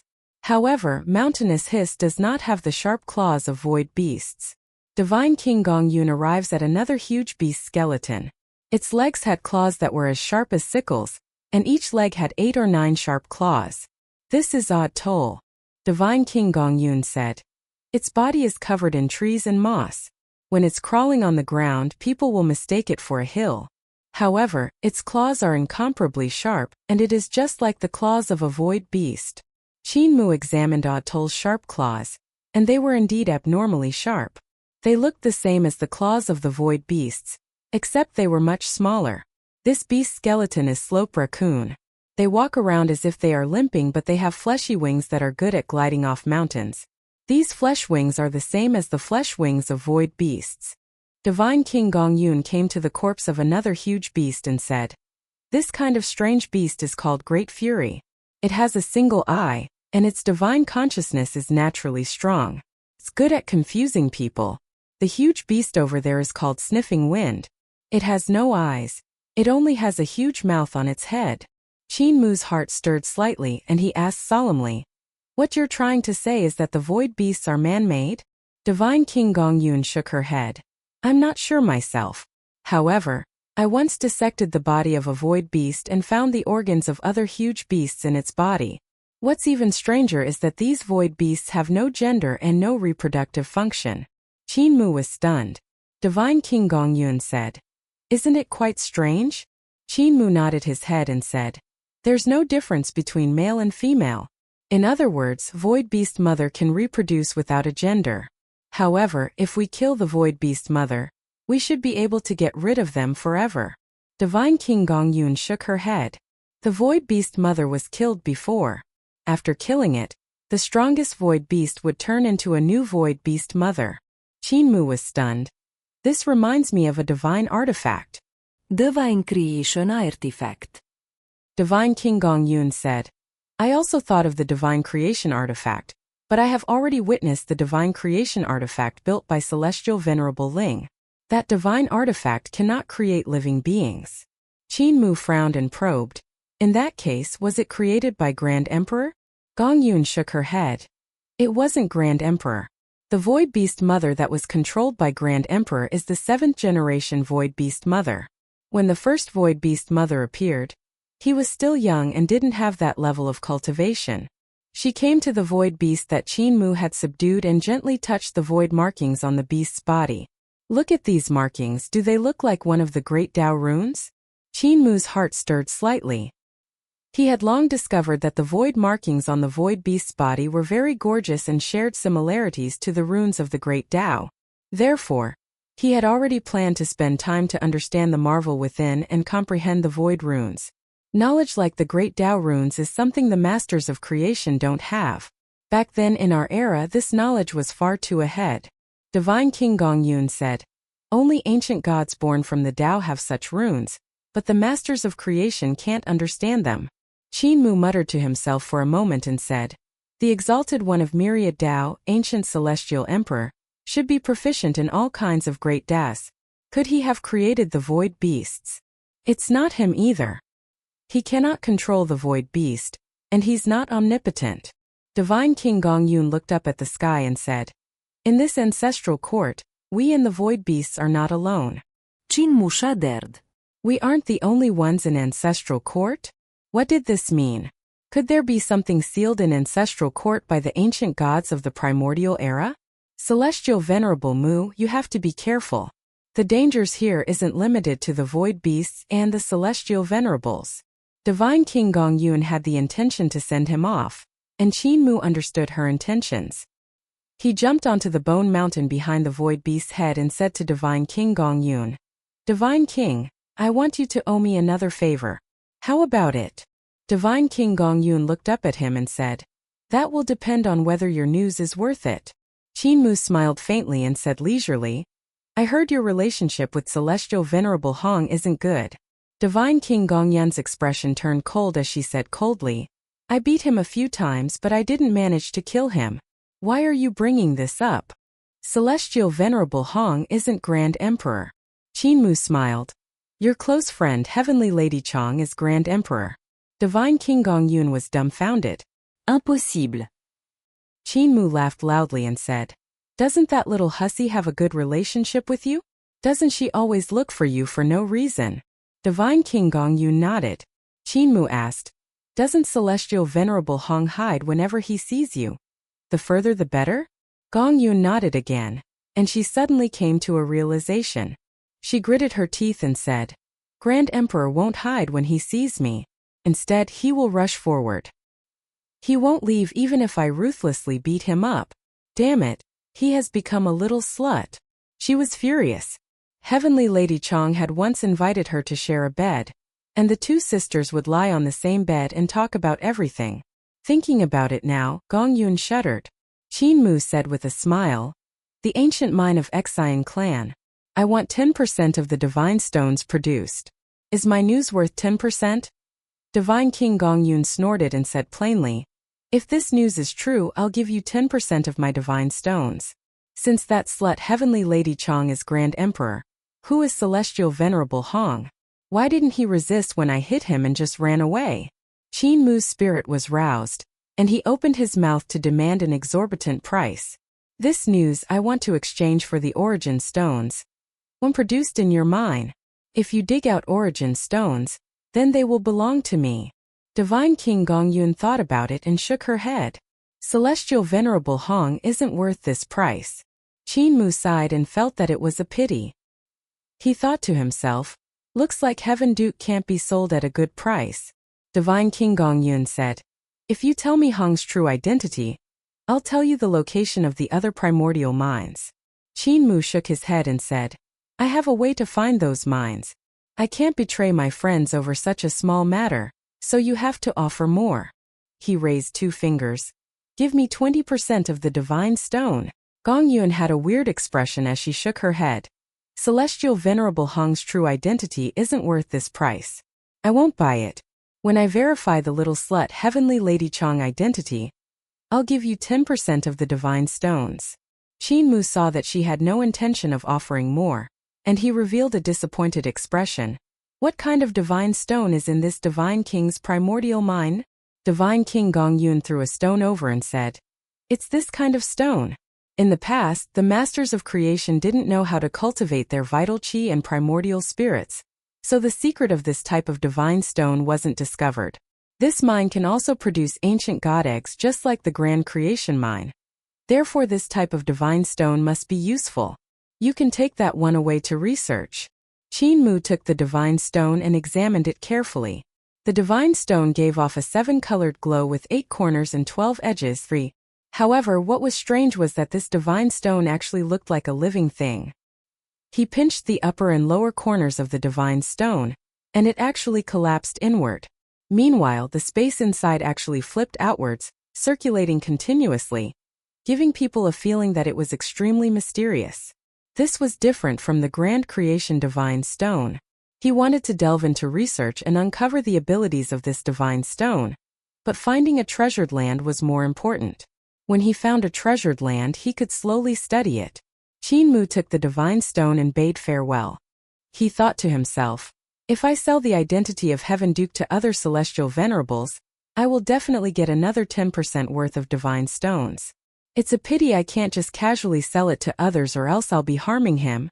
I really want to sell it to Grand Emperor and Celestial Emperor for a good price. However, if I sell it, they will definitely do whatever it takes to get rid of me.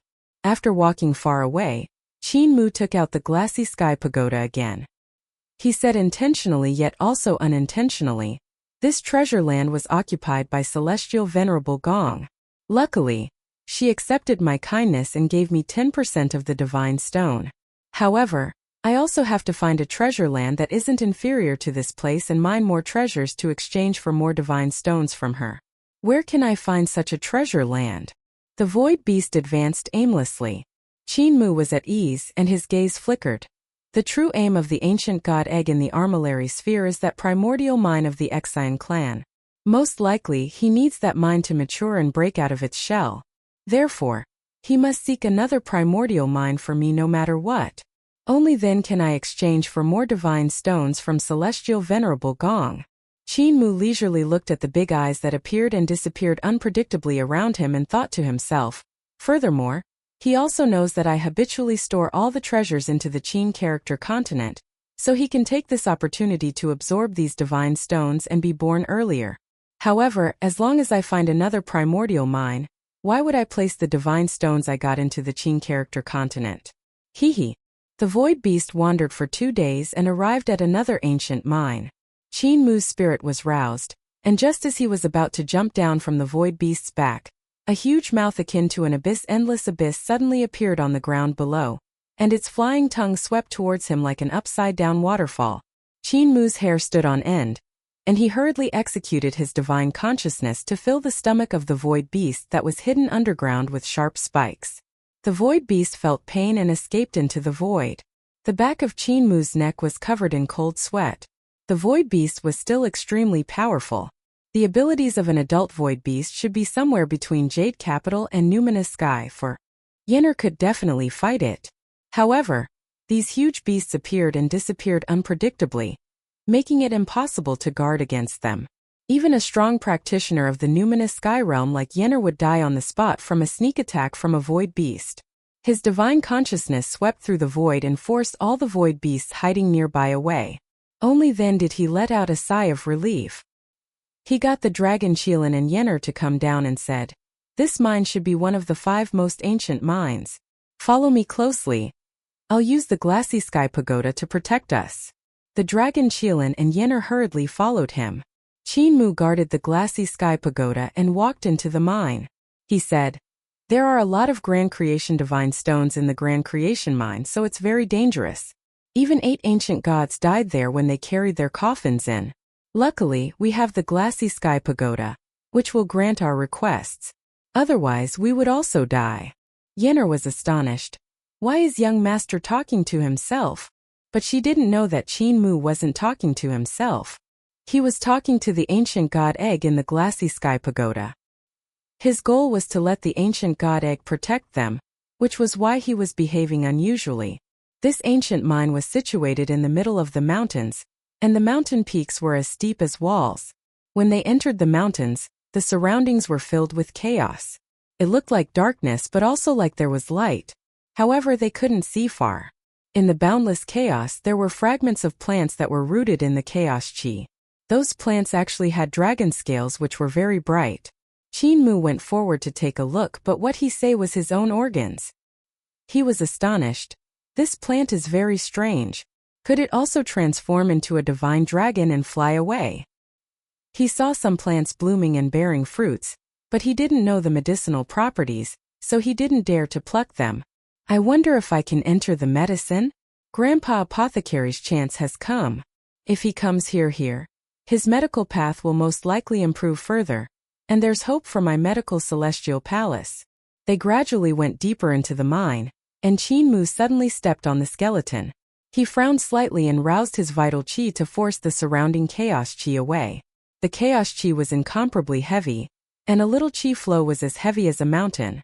Qin Mu forced back the surrounding chaos qi with great difficulty. At that moment, he saw the skeletons of the masters of creation further into the mine. Without exception, these corpses were all facing towards the exit of the mine. It was as if something terrifying had happened inside the mine. The masters of creation who were mining frantically tried to escape, but before they could, they died. Qin Mu frowned and lifted a skeleton. He examined the wounds on the skeleton, but he didn't find any injuries. How did these masters of creation die? He composed himself and bowed to the glassy sky pagoda. The canopy of the glassy sky pagoda opened up, and rays of treasure light shone down, forcing the surrounding chaos qi away. Qin Mu continued to advance with the help of the glassy sky pagoda. This mine was extremely deep and gradually extended downwards, forming a diagonal passage. Suddenly, Qin Mu stopped and saw a divine stone in the hands of a skeleton. This divine stone was circular in shape, and looked like a ball that contained divine light. Qin Mu stretched out his palm and was about to take this divine stone out of the skeleton's hand. However, just as he touched it, the divine stone turned into ashes. He couldn't help but frown and continue walking forward. The masters of creation miners had already mined out numerous divine stones, but without exception, the power in the divine stones had been absorbed by something. Even the divine stones that had yet to be mined would turn into ashes if Qin Mu touched them lightly. He felt uneasy. This mine is probably empty. In other words, the ancient gods in this mine had most likely already been birthed. Qin Mu hesitated for a moment. From the looks of the divine stones in this primordial mine, the mine was already empty. The ancient god eggs in the mine had already been born and had broken out of their shells. The only useful part of this primordial mine is the chaos qi lingering here. There was absolutely no benefits in occupying this place. And if they went deeper, they might encounter the ancient god that had hatched from its shell here. The best choice was to retreat immediately. Ancient God Celestial Emperor wasn't an ancient god that had completely absorbed the entirety of Grand Creation Mine. He was dug out from the mine by Grand Emperor's clansmen. The masters of creation of that era offered sacrifices to this egg, which resulted in Celestial Emperor Grand Creation's premature birth, without fully absorbing the power in the mine. He was just a deformed, premature infant. But even so, Celestial Emperor Grand Creation was the most powerful existence. No one could surpass his corporeal body. His great Tao and cultivation were still at the apex, and people even believed that only by cultivating to the complete celestial heavens realm could one contend with him. If the ancient god of this mine were to come into being, wouldn't they be even more powerful than Celestial Emperor? Qin Mu stood there with some hesitation and said in a low voice, "Perhaps this ancient god has already left and isn't in the mine anymore, or maybe he isn't born yet. Maybe he hasn't completely absorbed the power of the mind yet. If I go in and take a look, I wouldn't die, right? I have the number one treasure in the world, the glassy sky pagoda. What am I afraid of?" He gathered his courage and walked deeper into the mine. Yenner and the dragon Qilin trembled behind him as they looked around nervously. The two of them transformed into human forms and huddled together, shivering. Tiny Earth Count was also trembling as he was sandwiched between the two of them. In the primordial mine, even though the spherical divine stones no longer had any strange energy, they still gave off a tranquil rays of light. However, with just a slight touch they would shatter. Qin Mu was careful and tried his best not to make any sound. He used his divine consciousness to contact the dragon Qilin and Yenner. "Don't make any sound. The divine stones here are embedded in the mind and can shatter at any time. This mine can also collapse very easily. The dragon Qilan roused his divine consciousness and said, "Even if the mine collapses, it won't be able to crush us." Qin Mu said angrily, "Pay attention to the walls." The dragon Qilan hurriedly looked at the walls and saw wisps of chaos qi seeping out. This mine is located inside of a chaos mountain. It contains a lot of chaos qi. Qin Mu became more cautious, and his divine consciousness gently rippled. With all my abilities unleashed, I can only force the chaos qi back by a distance of 50 to 60 feet. 1. If the two walls of this mine collapse, we will definitely be crushed into pieces. Even our primordial spirits wouldn't be able to escape. The dragon Qilan jumped in shock and became even more cautious. He looked around in fear. Suddenly, a slight vibration came from the mine and a small stone fell from the top of the mine. It smashed onto the dragon Qilan's feet. The dragon Qilan's expression instantly became extremely unsightly.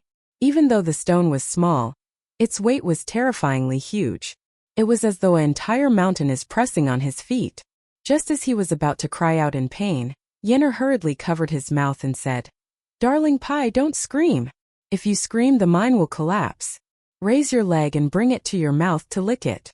Tiny Earth Count nodded his head repeatedly and stretched out his tongue, making a licking motion. Tears streamed down the dragon Qilan's face, and he raised his leg while trembling. He wanted to lick it, but he couldn't bring himself to do so. Fortunately, Qin Mu discovered that he was injured and took out a jade bottle to stuff into his hand. "Cult Master is still the best to me. What wife, what godson, they are all inferior to Cult Master." The dragon Qilan shed tears of gratitude. The mine was extremely deep and spacious. The more they walked, the more it seemed like they're entering an entirely different world. Huge skeletons littered the road. They were all masters of creation, but their statuses were low, and they were probably slaves. Miners of the masters of creation were usually slaves that the big tribes acquired through their conquest of other tribes. They were specially used for mining. However, even though they were slaves, their abilities were no small matter. Yet faced with the sudden change, these masters of creation couldn't resist at all and died in the mine. The mine became deeper, and the chaos qi was very heavy. When they all arrived at the most bottom layer of the mine, the chaos qi seemed to condense into a tangible state, forming a calm sea of chaos. Even with the 28 heavens of the glassy sky pagoda pushing away the surrounding chaos qi, Qin Mu still felt it was difficult to move.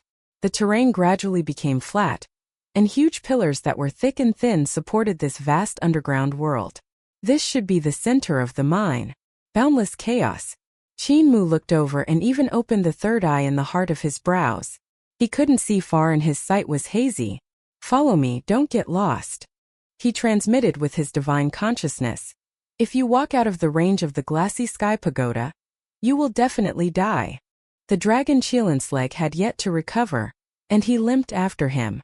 Suddenly, the mine trembled again, and even Qin Mu couldn't help feeling a chill down his spine. He hurriedly stopped. The good thing was that the shaking didn't last long and only rocks fell. It was quite a hair-raising sight. The glassy sky pagoda forced back the surrounding chaos qi. They searched the underground world for a long time, but they didn't find anything. Qin Mu was about to leave when he suddenly saw a huge chaos stone standing upright in the chaos qi. That chaos stone should have been sculpted to form the shape of an altar. It was extremely tall. Around the sacrificial altar, there were still some shattered corpses. The chaos qi was too heavy, crushing the masters of creation who had mined here. They mined the chaos stones and collected the divine stones. After coming here, they encountered something they had never seen before. They carefully excavated this thing and in the end they carved out an altar. When they completely dug out this thing, a sudden change occurred. Chaos qi surged out, and all the masters of creation in the mine died. No one escaped. Qin Mu composed himself and moved the glassy sky pagoda that was becoming heavier. He carefully ascended the sacrificial altar. The chaos qi was too heavy, and it was extremely strenuous to mobilize the glassy sky pagoda. He had no choice but to execute Overlord Body 3 elixir technique, and the vertical eye in the heart of his brows. He had to unleash his full power to lift the glassy sky pagoda. After a long time, they finally ascended to the sacrificial altar. Qin Mu let out a sigh of relief. What greeted his eyes was a flat altar platform. It was obvious that the masters of creation who mined this place were very meticulous. With the object in the center of the sacrificial altar as the origin, they tried their best to make the surroundings as flat as possible. They carefully opened up the chaos stones around this thing, afraid of hurting the thing inside. Qin looked towards the center of the sacrificial altar. There was 2 halves of an eggshell there. The ancient gods in the egg had already been born. The sacrificial altar and a cracked ancient god egg. This place was very similar to the ancestral land of Celestial Emperor Grand Creation, in Celestial Heavens. The difference was that the sacrificial altar born by Celestial Emperor was moved into Celestial Heavens by Celestial Emperor, and the sacrificial altar here was still in the primordial mine. Moreover, the surroundings of Celestial Emperor's sacrificial altar were filled with the myriad-colored light of the great Tao, and Tao sound permeated the air. However, what surrounded this altar was an incomparably suffocating chaos qi. Without Tao, without form and without qualities, Qin composed himself and continued to examine the cracked ancient god egg. Underneath it was a small circular pit. He was stunned. He had seen this kind of circular pit before. In the lands of the masters of creation of the blood rust zone, there were numerous sacrificial altars. Almost every sacrificial altar had a circular pit. The circular pits gathered the power of the masters of creation's sacrificial offerings. Their power of sacrificial offerings evolved into marvelous forms such as Heaven Duke, Mother Earth, Earth Count, and other ancient gods of all shapes and forms. Their battle power was incomparably strong. Is it possible that the masters of creation were imitating this kind of sacrificial altar to gather their divine consciousness and visualize battle machines in the form of ancient gods? Qin pondered carefully and walked towards the 2 halves of the ancient god egg. The masters of creation must have learned a part of this ancient god's knowledge, which was why they designed an altar similar to it for ancient god Celestial Emperor Grand Creation. This eggshell is a good thing. The ancient god that was born didn't even know how precious its eggshell was, so it ran away the moment it was born. He arrived directly in front of the eggshell that was in the center of the sacrificial altar. The eggshell was simply too big for him to fit its entirety in his field of view. This ancient god egg is no smaller than the ancient god egg of Celestial Emperor Grand Creation. Where did that ancient god that broke out of its shell go? Could the great terror that Celestial Emperor Grand Creation was referring to be him? Qin blinked his eyes.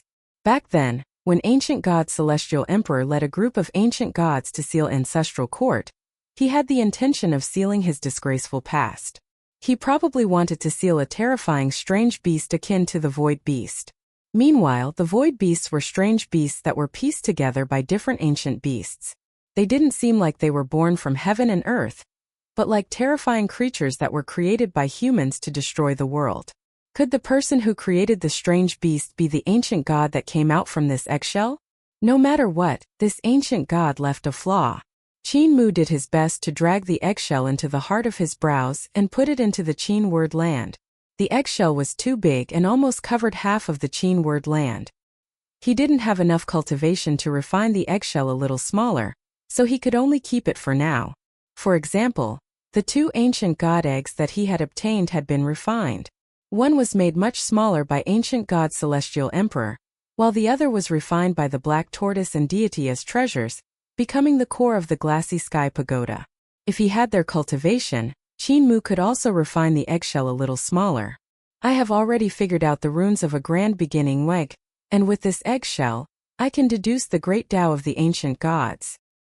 His gaze flickered, and he dragged the other half of the eggshell while thinking to himself, I'll find a treasure ground here and stabilize my footing. Next, I'll try to decipher Celestial Venerable Ling's divine art and rescue Big Senior Brother. The 2 halves of the eggshell were stacked on top of one another so as to not affect the sight of the vertical eye in the heart of his brows. Unexpectedly, as soon as he put away the 2 halves of the eggshell, the ground suddenly shook. Qin's hair stood on end. Without any explanation, he swept Yenner and the dragon Qilin up and put them into the Glassy Sky Pagoda before running out. The Glassy Sky Pagoda shone brightly, and all kinds colorful light was emitted. The treasures in the Glassy Sky Pagoda were crudely refined by the 2 deities of the Black Tortoise.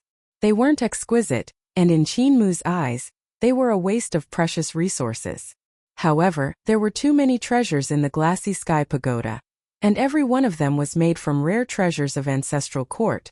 Even though the refinement method was rough, its power was extraordinary. Qin Mu propped up the glassy sky pagoda and 28 heavens materialized and rushed out. At this moment, countless chaos stones fell from the top of the primordial mine. Every stone contained vast and boundless chaos chi, and they were incomparably heavy.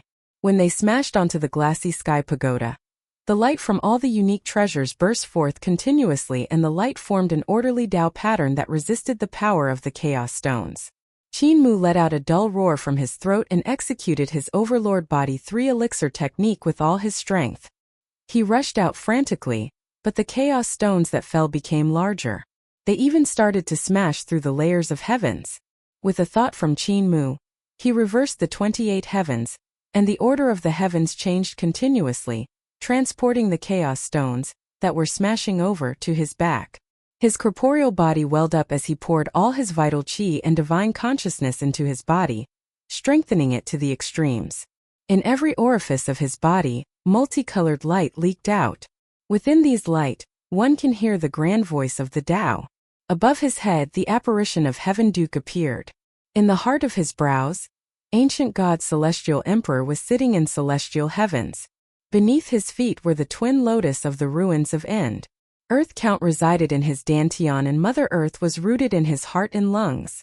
All the apertures in his body revealed the appearances of the various star gods. With his eyes as the sun and moon and his fingers as the 5 elements, however, there were dual 5 elements. The 36 changes of the celestial dipper, and the 72 methods of earthly fiend covered his chest. 3. In East Heaven Palace, the Azure Dragon commands the East Heaven stars. In West Heaven Palace, the White Tiger commands the West Heaven stars. In North Heaven Palace, the Vermilion Bird commands the South Heaven stars. In North Heaven Palace, the Black Tortoise commands the North Heaven stars. The arrangement of the stars around him was different from the current world. It was the form of the star gods he had reconstructed by absorbing Grand Emperor's grand overarching supreme consciousness. However, Grand Emperor only used his divine consciousness to strengthen his corporeal body, while he used both his divine consciousness and vital chi to strengthen his corporeal body. This was the first time he had raised his corporeal body to its peak. He didn't know how much power could be stored in his corporeal body, nor did he think about how strong his corporeal body would be when he used his Emperor throne-level divine consciousness to strengthen his corporeal body. However, now that he was executing his Overlord Body 3 elixir technique, Qin Mu felt like he was an ancient god that had grasped the power to split heaven and earth apart. Every move he made could shift the stars, change the constellations, and seize the moon.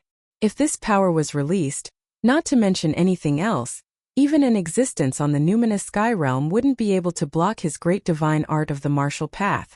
As for his vital chi cultivation, it didn't raise his strength much. His vital chi cultivation was only equivalent to somewhere between God Execution Stage and Jade Capital Realm. However, when his vital chi was used to form all kinds of great Tao runes and imprint them all over his corporeal body to strengthen his corporeal body, it would also raise his corporeal body's strength and corporeal body's strength once again. He rushed forward against the falling chaos stones and controlled the glassy sky pagoda at the same time. The various heavens changed continuously and shifted the chaos stones that had smashed through them. His footsteps were extremely fast as he rushed out of the mine and ran up the path. Right at this moment, the road in front of them suddenly collapsed. With a loud rumble, the mine cave collapsed and blocked the road. The avalanche of stones continued to flow over, and Qin Mu's scalp turned numb. He leaned on the glassy sky pagoda and shouted, "Please unleash your full power." Just as he said that, the mine cave he was in collapsed. Countless chaos stones pressed down on the glassy sky pagoda, causing the 28 heavens to shrink. Qin Mu's bones also cracked from the pressure. On the surface of his corporeal body, his skin kept exploding, and under his skin veins popped out and cracked his skin. All kinds of vital chi runes imprinted on his skin exploded and vanished. Qin Mu's eyes turned red and he hissed, "As an ancient god with a primordial mind, you can't even defend against the mountains of this ancient god's birthplace?" As soon as he said that, the armillary sphere of the glassy sky pagoda suddenly shone brightly, and the 28 heavens spun furiously.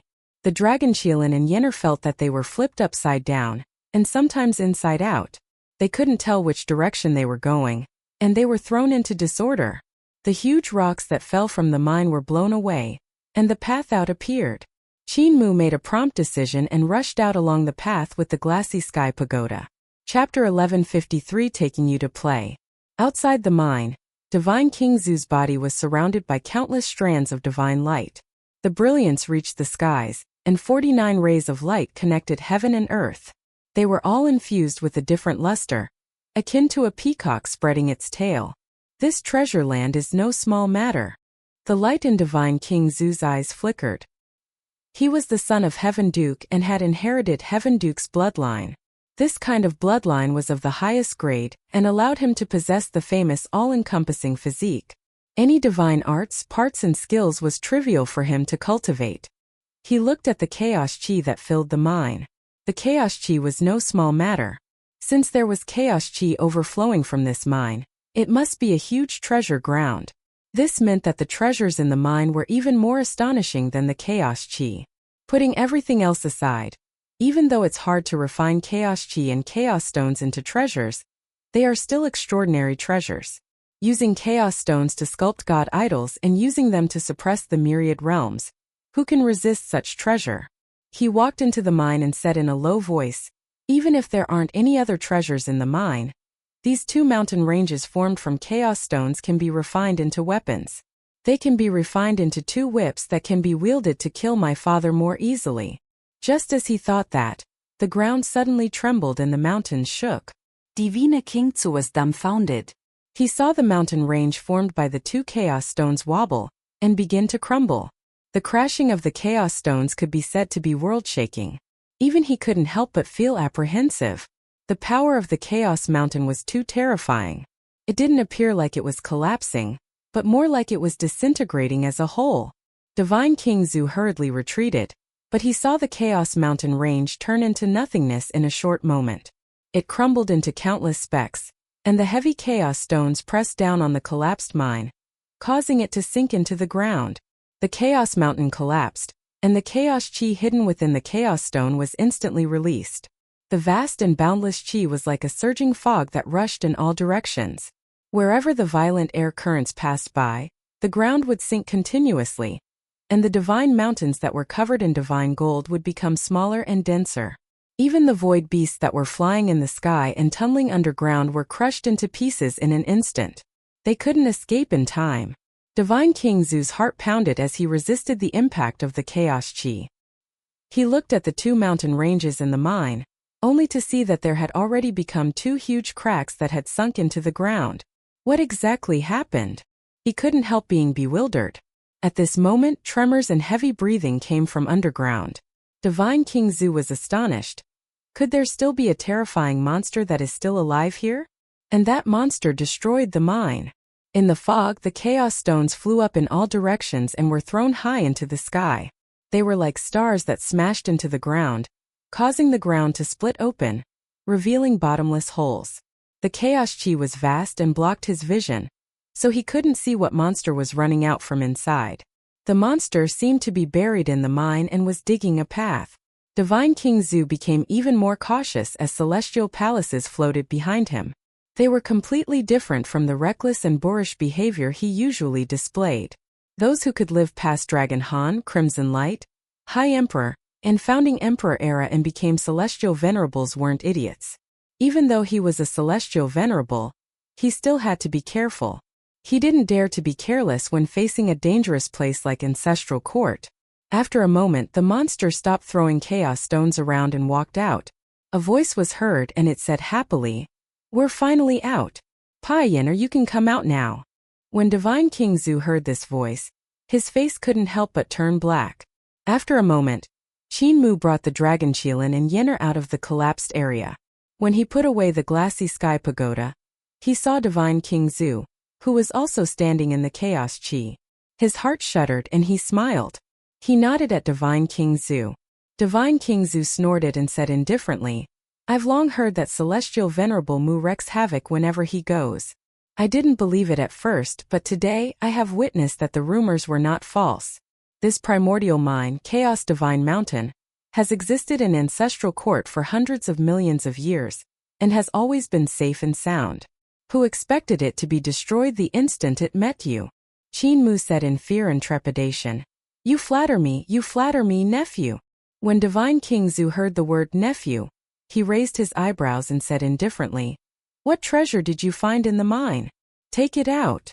Qin Mu shook his head and sighed. What treasure could there be here?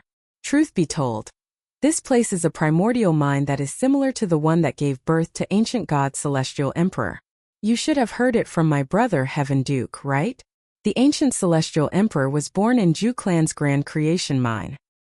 He was the oldest god and was originally an egg, but he never came into being until Grand Emperor hatched him. Divine King Zhu's expression changed slightly, and he said with a hoarse voice, You're saying that there's also an ancient god egg here? The ancient god egg in this mine should have been taken by you, right? Give it to me. Qin Mu said with a smile. Nephew, the ancient god in this mine has already come into being, and they have long exhausted the spiritual energy in the mine. I also accidentally touched the mine when I entered this place, and as a result the mine collapsed, so I didn't get any treasures. I suspect. He looked around and said leisurely, There is an existence comparable to ancient god Celestial Emperor, and they are currently hiding in ancestral court. Who knows, they might even be looking at us right now. The muscles on Divine King Zhu's face twitched, and he looked around. He then smiled and said, Words aren't proof. You have been to the mine before, and only you know if there are any ancient god eggs or treasures. Surname Qin, I've always disliked you. Give me your treasures and I'll let you live.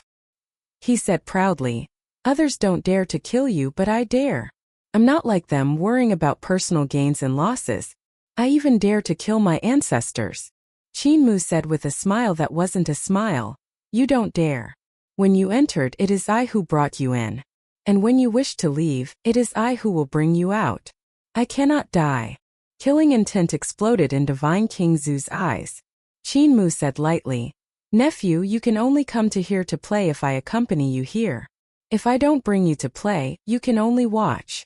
Divine King Zhu was furious and said coldly, I can imprison you, torture you, humiliate you, and sever your limbs. I can also torture your primordial spirit, making you wish you were dead. Qin Mu laughed softly and said leisurely, You really don't dare. I have Dao friends. The celestial venerables that have entered this place, other than you, are all my Dao friends. The commotion here is so huge, how can we not alarm them? If you want to die now, you can just make a move. Divine King Zhu laughed and bowed. It's my fault. Uncle Mu, I'll apologize to you. Farewell, farewell. Qin Mu said politely, Nephew, don't blame yourself. No need for formalities. Divine King Zhu was full of smiles as he turned to leave. Suddenly he stopped and said with a smile, Uncle, the treasure you used just now could actually support the Chaos Mountains. It's truly remarkable. If my deduction isn't wrong, it should be the number one treasure in the world that had disappeared for 600,000 years, the Glassy Sky Pagoda, right? The smile on Qin Mu's face stiffened. Divine King Zhu laughed loudly, and his body transformed into a stream of light that tore through the sky. Qin Mu saw him off and muttered, Heaven Duke, you gave birth to such a good son. Since ancient times, wealth stirred the hearts of people. No one had known that the number one treasure in the world, the Glassy Sky Pagoda, had actually fallen into my hands. But now, 8 celestial venerables know about it. Qin Mu looked around with a smile on his face. The commotion here was too huge. The collapse of an primordial mine would definitely attract the attention of the celestial venerables.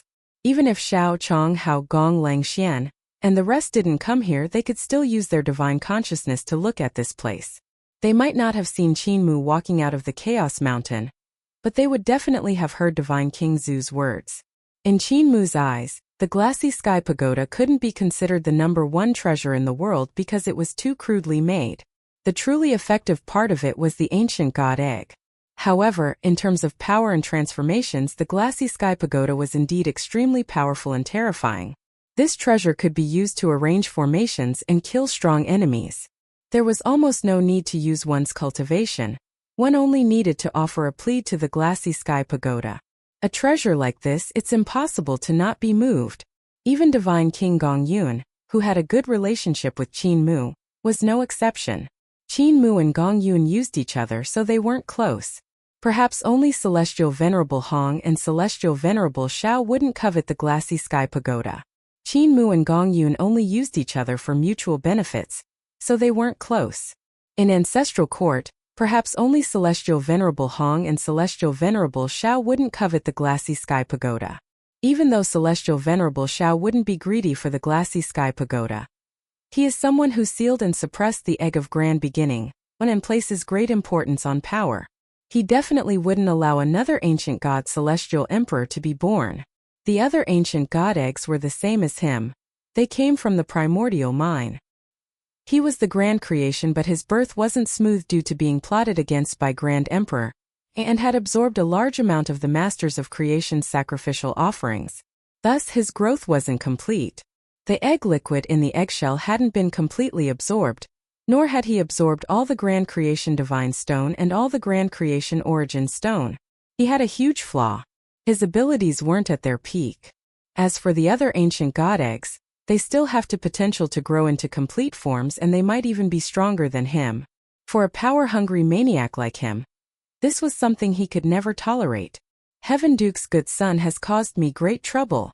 Qin Mu took out the Glassy Sky Pagoda and stopped hiding the treasure. He brought the dragon Qilin and Yenner out of the Sea of Chaos. In that case, there's no need to hide. Qin Mu muttered to himself, I'll give this treasure to whoever comes to snatch it. I want to see which Celestial Venerable is so strong that he can defend against the attacks of other Celestial Venerables. Outside the Chaos Sea, the void beast that Qin Mu had tamed was already waiting there. This huge beast didn't die from the impact caused by the collapse of the mountain. Qin Mu leaped up and brought Yenner and the dragon Qilin to the head of the void beast. He looked around with the help of the Glassy Sky Pagoda and smiled. I cannot die in any case. If I die, no one will be able to leave this place unless you all work together to break the seal of Ancestral Court. In the sky, divine consciousness quickly left one after another. Celestial Venerable Hao's expression wavered as he paced back and forth. He suddenly raised his palm, and all kinds of divine gold and stone materials rose into the sky, quickly forming a gorgeous palace. Celestial Venerable Hao thought about it, took out his myriad Dao heavenly wheel, and hung it in front of the palace gate. He said in a low voice, Celestial Venerable Mu, this fellow is still a hooligan. After all, he was born a country bumpkin and doesn't have any self-restraint. God Sovereign Lang Xian had occupied Ancestral Court Jade Pool. Even though there wasn't much primordial liquid left in Jade Pool, there was still some. This place was also a treasure land. The primordial liquid could heal all injuries, raise one's cultivation, and increase the strength of the primordial spirit and divine consciousness. It was no small matter. Furthermore, the area nearby was where Mother Earth was born. The place that could give birth to Mother Earth naturally had a lot of treasures. Qin Mu, this fellow, took out the Glassy Sky Pagoda openly, so it's not good to snatch it directly. However, the situation means that he can't die. He really can't die. How infuriating. God Sovereign Lang Xian laid down all kinds of formations to draw in the spiritual energy of heaven and earth. By taking advantage of the natural jade pool, the spiritual energy quickly turned into primordial liquid. The masters of creation of the primordial era didn't have the knowledge of the later generations and thought that the primordial liquid is non-renewable. However, he was a celestial venerable of the later generations. He gathered the spirit energy of Ancestral Court to refine the primordial liquid. Even though it wasn't as good as naturally made primordial liquid, it wasn't far. Mining the treasures of Ancestral Court didn't necessarily require natural treasures. One could also use the special aspects of Ancestral Court to create treasures. Looting Ancestral Court didn't necessarily require natural-born hidden treasures. One could also use the special terrains of Ancestral Court to give birth to more treasures. If I seize the Glassy Sky Pagoda, those old folks will definitely be happy whilst they beat me to death. He shook his head. Divine King Zhu is indeed shrewd, throwing out this difficult problem. This mine was the mine that Divine King Shu Jun had once occupied. Whilst the exterior is akin to a poor abandoned village, there was actually a universe hidden within. She didn't fight with Celestial Venerable Shao for the Grand Creation Mine. If she did, she would have to expose the void beast mother and risk exposing her identity. The price was too high. Although the glassy sky pagoda is good, that treasure is too risky. Heavenly Lady Chang had already built her palace. She threw an umbrella into the air, which transformed into a canopy that covered her territory. In the palace, Heavenly Lady Chang laid on her side on a cushion. She was charming and enchanting as she laughed softly. The treasure in the glassy sky pagoda is an ancient god egg. It's very enticing and will grant any request. In reality, it's using the user's request to strengthen itself and increase its power. This egg was originally Gong Yun's dowry, but I saw that something was wrong. I was afraid that another grand creation would jump out, so I sealed it. After that, this egg and other treasures were taken away by North Deity Black Tortoise 1. North Deity Black Tortoise was the god created from the sacrificial offerings of my race, and this couple's knowledge is shallow. They actually refined this egg into a treasure. It's obvious they are dumb. She got up slowly and smiled delicately. Why don't I go to Celestial Venerable Gong's place and chat about some gossips and deepen our sisterly bond? Celestial Venerable Hong also chose a treasure land. But this treasure land was different.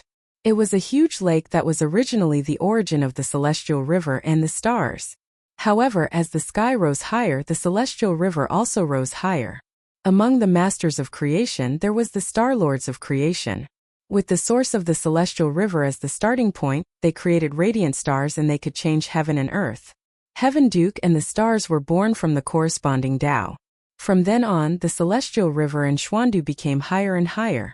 The origin of Xuandu was this great lake. If I shatter Ancestral Court, will my Xuandu also fall down? At that time the heavenly Tao won't exist anymore, right? Celestial Venerable Hong looked around and sighed faintly. He prepared to build his own palace and use Celestial Venerable grade treasures to suppress the treasure land. He thought to himself, the ancient god egg of the glassy sky pagoda was brought here by Celestial Venerable Mu.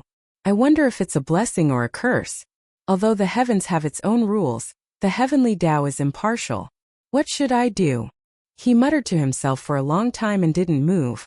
In the Grand Creation Mine, Celestial Venerable Shao raised his sword to suppress the mine.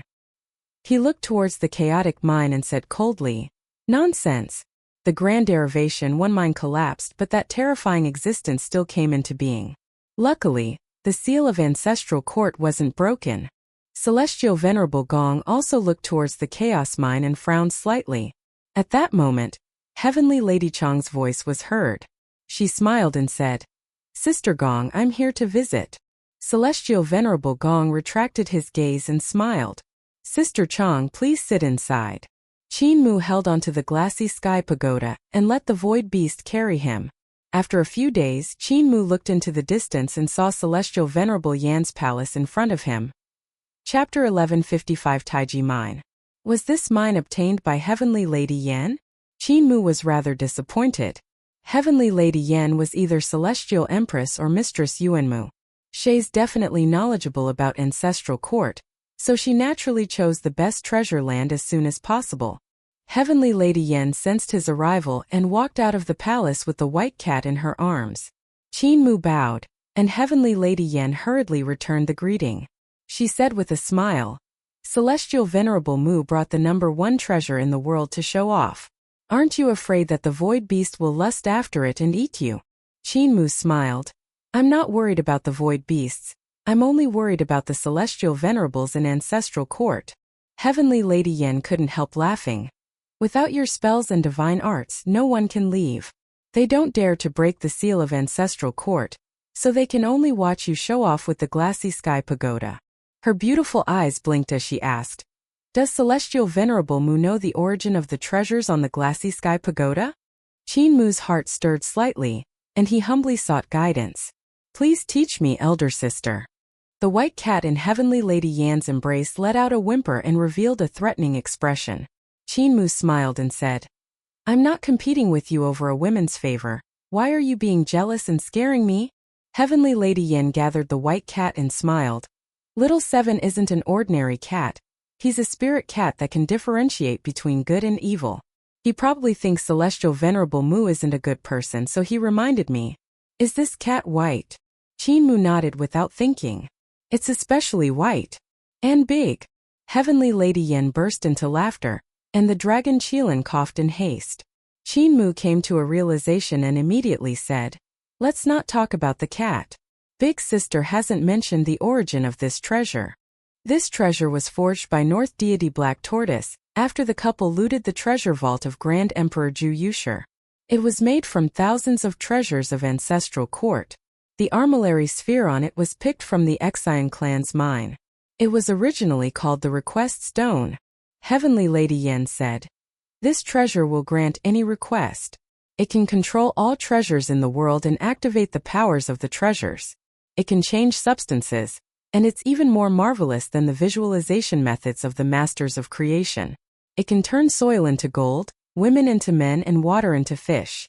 This treasure can help the Exian clan prosper and be on par with Ju Yushi.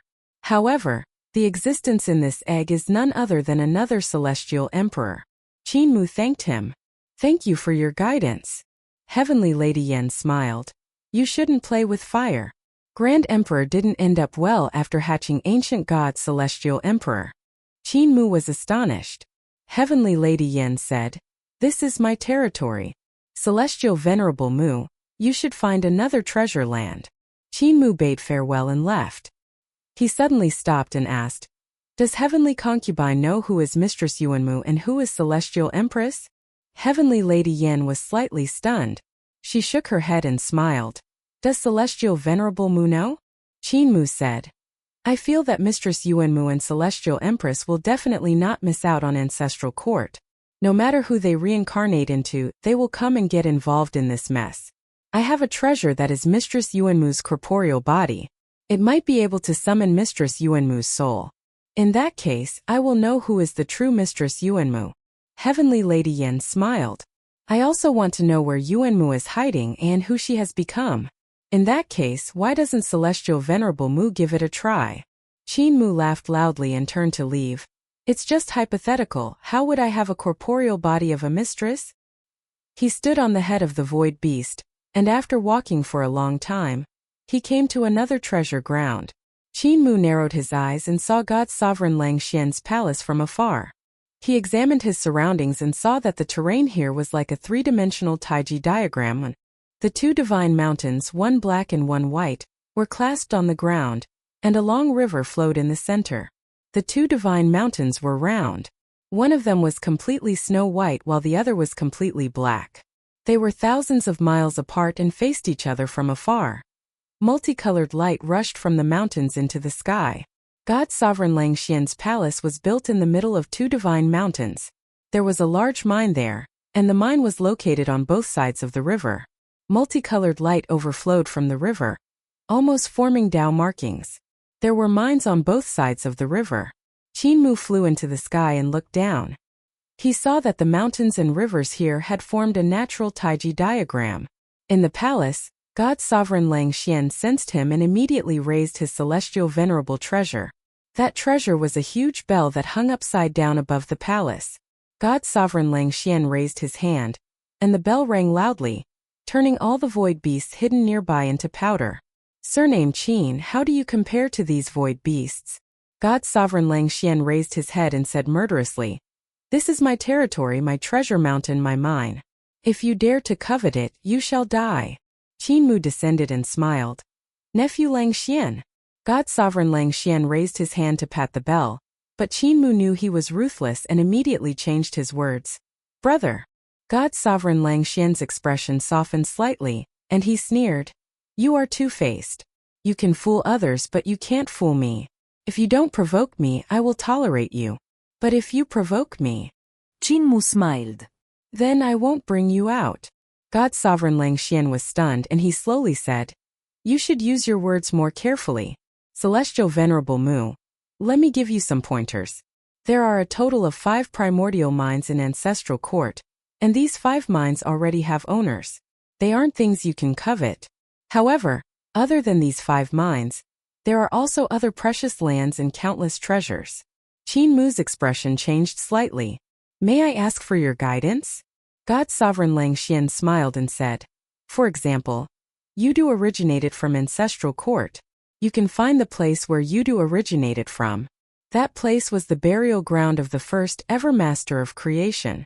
That corpse has been around for billions of years. How far has it been refined in ancestral court? Qinmu couldn't help being moved. God Sovereign Lang Xian continued.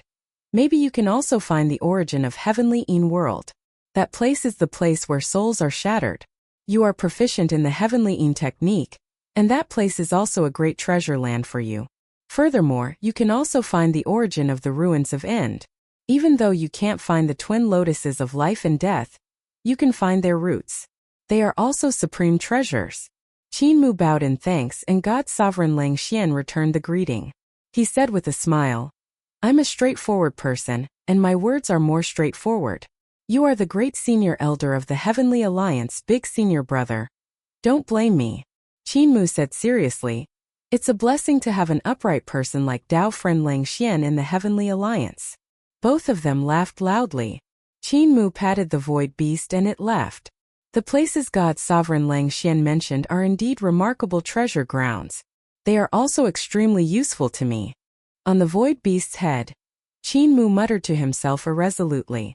The place that God Sovereign Lang Xian had mentioned was definitely an excellent treasure land, but it was inferior to the 5 great mines. However, out of the 5, Chaos Mine 2 had already been destroyed. Celestial Venerable Shao has 1, Celestial Venerable Gong has 1, and Celestial Venerable Yen has 1. Grand Emperor Heavenly Lady Chong should also have 1. If it's like this, I won't have a share. He frowned and his heart suddenly stirred. He saw that the void beast was still hurrying on its way. Could there be a 6th mine? His heart trembled slightly. The void beast took even longer to travel this time than before. After walking for 20 to 30 days, it still didn't stop and gradually left the core area of Ancestral Court. The speed of the void beast was originally extremely fast. After sprinting for such a long time, even this kind of powerful strange beast was exhausted. As it walked, it became limp and couldn't move. The eye in the heart of Qinmu's brows opened up, and he visualized the flesh and blood. The void beast roused its spirit and wolfed down the flesh and blood before continuing forward. After walking for another 10 days, they walked into a black desert. The black sand was everywhere and rocks and sand flew everywhere. The void beast advanced against the black sand. This place was shrouded in darkness, and one couldn't even see their fingers if they stretched out their hands. The black sand was swept up by strong winds, and its speed was extremely fast. It seemed to be able to break through divine consciousness and even pierce through the void. Qinmu's divine consciousness rippled and probed into the void of this black desert, but all he saw was black sand flying everywhere in the many layers of the void. Even void beasts didn't dare step into this place. He raised a barrier of divine consciousness to block the sandstorm, but it was soon turned into a sieve. Ki, ki, ki. The grains of black sand passed through their bodies and riddled them with holes. Qinmu, Yenner the dragon Qilin, and the void beast under their feet were all drenched in blood. However, this void beast seemed to be possessed as it walked towards the black desert without stopping. Qinmu immediately changed the barrier and used vital qi to form it, and before long, numerous small holes appeared on it. He pulled out the broken sword that he had forged and poured his power into it. The broken sword shone brightly as it cleaved towards the sandstorm. With a series of clanging sounds, the microscopic runes that he had imprinted on the broken sword were all extinguished. Qinmu's heart leaped with fear. This broken sword was forged from the rare treasures of Ancestral Court, and was made from the best materials. Even Mute couldn't stop praising Qinmu's forging methods, thinking that he had already learned the basics and could build a forging celestial palace. However, faced with the black sand of the desert, even this broken sword couldn't withstand it. He immediately erected the glassy sky pagoda and mobilized the 28 heavens. The various heavens rotated continuously to protect them and the void beasts. However, the 28 heavens were also broken by the black sand. Violent wind and sand swept through the 28 heavens. Even the treasures within the 28 heaven were hit and scattered into pieces. It was unknown what the grains of sand were, but they were extremely terrifying. They were simply the hardest divine metal. Qinmu leaned on the green sky pagoda and tried his best to maintain the 28 heavens to protect them and the void beasts. The void beast welcomed the black sand that filled the sky and walked into the depths of the desert. This desert is also a treasure land. The black sand can be used to refine treasures, but this place is too dangerous and hard to enter. The dragon Qilin caught a grain of black sand that had fallen down. He saw that the black sand had a metallic luster, but he couldn't see any metal markings. The sand was very heavy. The void beast moved forward with difficulty. There was no sun or moon here, and after walking for an unknown period of time, the sandstorm suddenly weakened, and the sky gradually lit up. Qin Mu let out a sigh of relief. He supported the glassy sky pagoda and looked forward, only to see a white desert in front of him. Sandstorms swept through the white desert, and it was incomparably astonishing. In between the black desert and the white desert, a long and winding mountain range stood there, infused with a simple and plain luster. Beside this mountain range, there were many ancient ruins that belonged to the Masters of Creation's village. Some Masters of Creation must have used some unknown method to cross the desert and come here. They must have built some villages here to settle down. There were no sandstorms near the mountain range, so when the void beast came to the bottom of the mountain range, it stopped. Qin Mu jumped down and raised his head to look up. The cliff was as steep as a wall, but there were mountains and rivers here. There were all kinds of vegetation, and it wasn't as desolate as other places. Suddenly, Qin Mu saw the forest in the mountain shake, and a huge beast popped its head out. That huge beast wasn't a void beast, but another huge beast from the primordial era. It was hiding here and actually avoided the massacre of the void beasts. The huge beasts of ancestral court aren't extinct. Qin Mu was surprised and delighted. There were tall houses in the nearby village, but the houses were already empty. There were no Masters of Creation. Qin Mu searched the village and found the skeletons of a few Masters of Creation. One of them was holding onto a gemstone. Qin Mu went forward and pried open the bones in his hand. He saw that the gemstone was like the simplest Taiji diagram. It was black on one side, white on the other, cold on one side, and hot on the other. In the center there was a curved black and white dividing line. Yin and yang were harmonious and it was very beautiful. Qin Mu wiped off the dust on it. Suddenly the Taiji gem started to transform and floated on his palm. Yin and yang flowed and intersected. When the gemstone flowed, it seemed to have no normal shape or form. It changed continuously, and Qin Mu was entranced by it. Unknowingly, he entered a mysterious and marvelous state. The yin-yang taiji diagram of the gemstone was different yet equally brilliant as the yin-yang taiji diagram of his spirit embryo divine treasure. When he saw the taiji divine stone, he subconsciously connected it to his own taiji diagram. After an unknown period of time, he came to his senses and put away the taiji divine stone. With a smile on his face, he let out a long sigh of relief and said with a smile, "Looks like this is the true Taiji mine."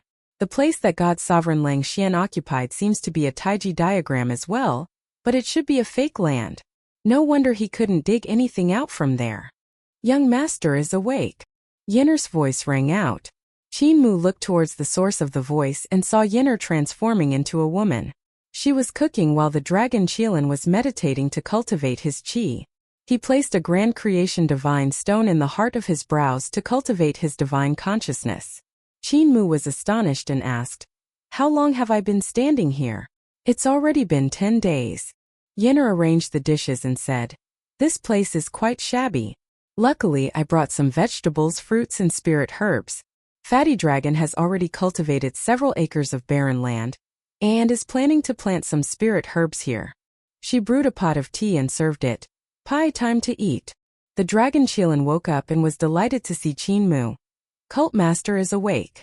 The three of them sat down. Yinner picked up the little earth count and placed him on the table. She placed a plate in front of him, and on the plate was a spirit pill.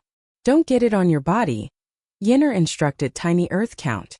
She carried 2 more plates of spirit pills and used the tender leaves of the spirit herbs to stir-fry them.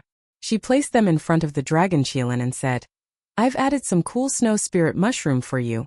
Helps reduce internal heat." The void beast sat on the ground with its 4 front legs propped up on the ground, watching them eat. Qin Mu visualized some flesh and blood, and the void beast immediately rushed over to eat. After Qinmu finished eating, he slowly drank his tea and leisurely looked at this mountain range that stretched for thousands of miles. He saw all kinds of rare and strange herbs in the forest, and there were numerous huge beasts roaming around. He suddenly laughed out loud. The dragon Qilin hurriedly swallowed the spirit pill and asked just in time, "Why is Cult Master laughing?" Qinmu pointed at the mountain range and said leisurely, "I'm laughing at God's sovereign Lang Xian for failing to recognize the true treasure land. He thought he had occupied the Taiji mine, but he didn't expect it to land in my hands." He laughed loudly. The masters of creation have never dug out anything from the mine he occupied because they dug the wrong place. Even if Lang Xian has remarkable abilities and digs the whole place up, he can forget about digging out the real grand extremes through divine stone. Eat quickly.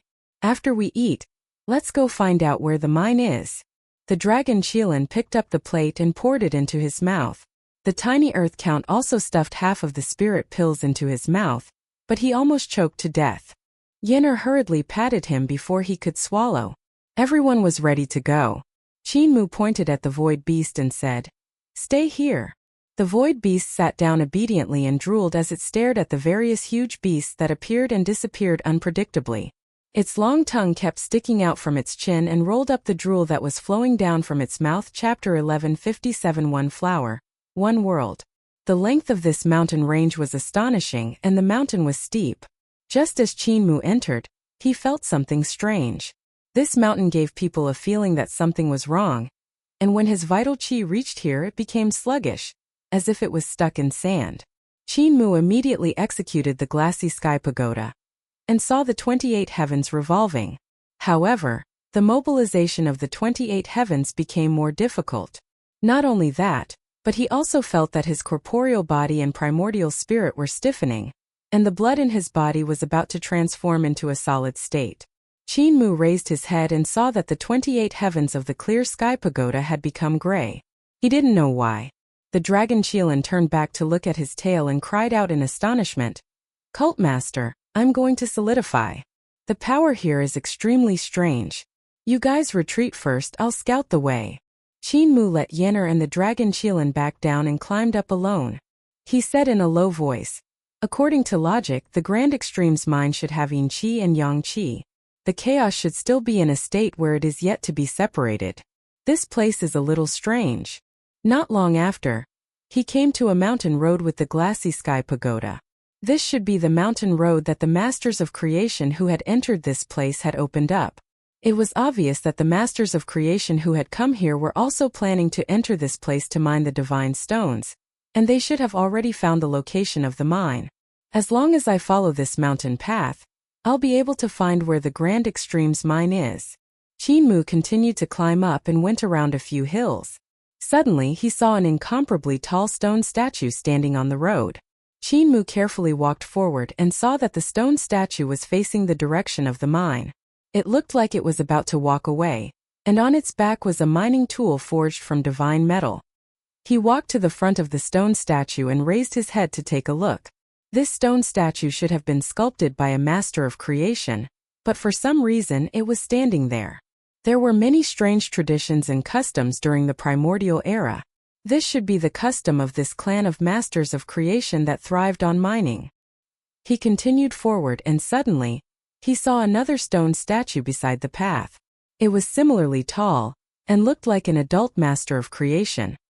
He looked forward and saw that on this path, there were more stone statues of masters of creation stretched out at even intervals. Qinmu's expression was grim. One of two stone statues could still be explained as a custom of the masters of creation, but these dozens of stone statues is unlikely to be their customs. He rose into the air and landed in front of a stone statue, examining the heart of the brows. The vertical eye between the brows of the stone statue was embedded with grand creation divine stones. These stone statues are all masters of creation. Qinmu looked around and thought to himself, the miners of the masters of creation came here, but they encountered the strange power in the Grand Extremes mine and were turned into stones. Is this the path of creation? He couldn't help but become alert as he took in a deep breath. At this moment, his breath was filled with impurities, and even his vital qi became tainted. Qinmu's heart trembled violently. He took out the broken sword and gently sliced his palm, causing fresh blood to flow out. He was already at the true God realm, and his blood had long transformed into divine blood. It possessed inconceivable power. If his blood landed on the ground, even a drop of his blood would transform into a lake of blood. The power contained within it was so strong that it could make plants grow crazily. A withered tree would experience spring, and a vast land of 1,000 miles would transform into a dense forest.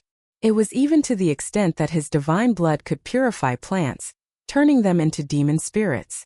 Although he was slightly lacking as a celestial venerable, his divine blood contained boundless and terrifying vitality. However, when his fresh blood landed on the ground here, the blood quickly solidified. There were no activities and his blood was no longer transparent. On the contrary, there were sand and stone gradually growing out from the blood.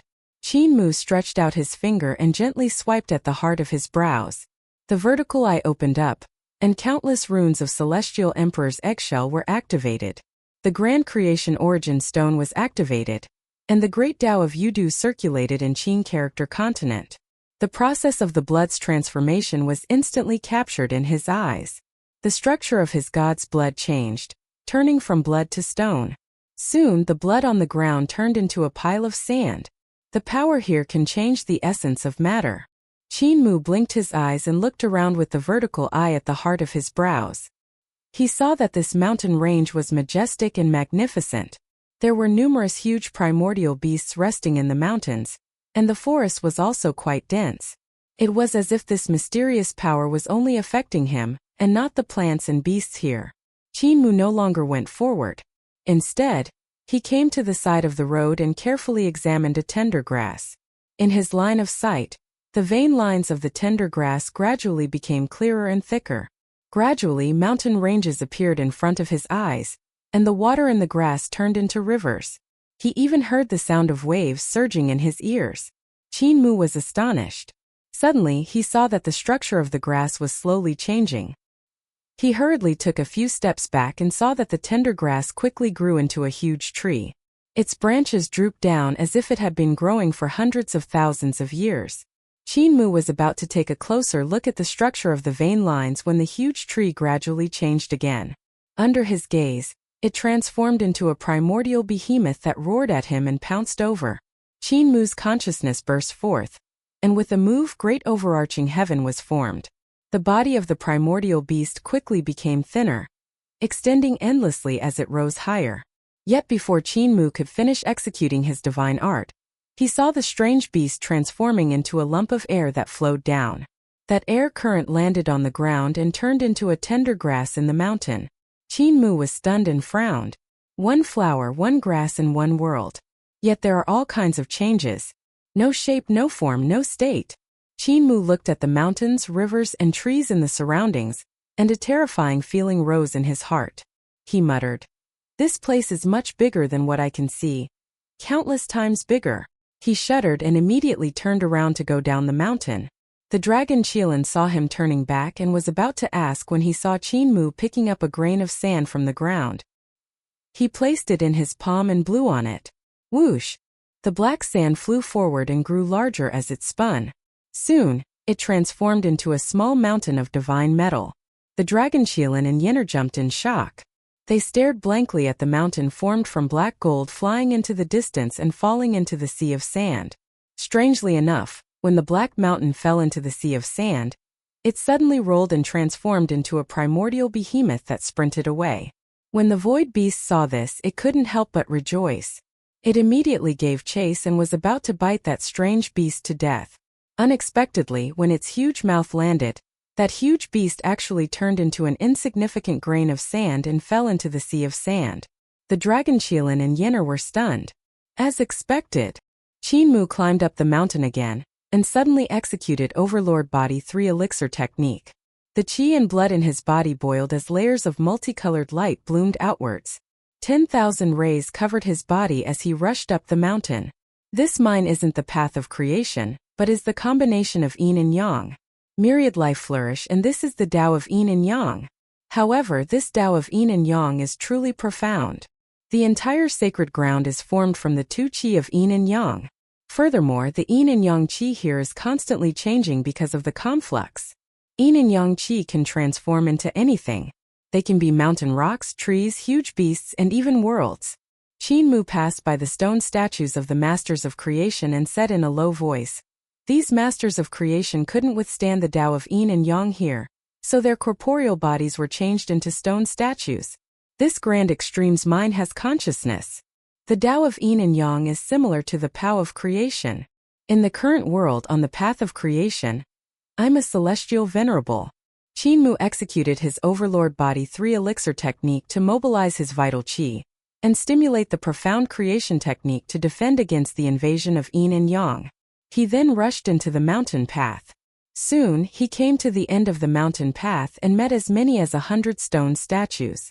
Some of these masters of creation were invaded by the Tao of yin and yang and turned into stone statues, while others died on their way back. One could see how terrifying this mine was.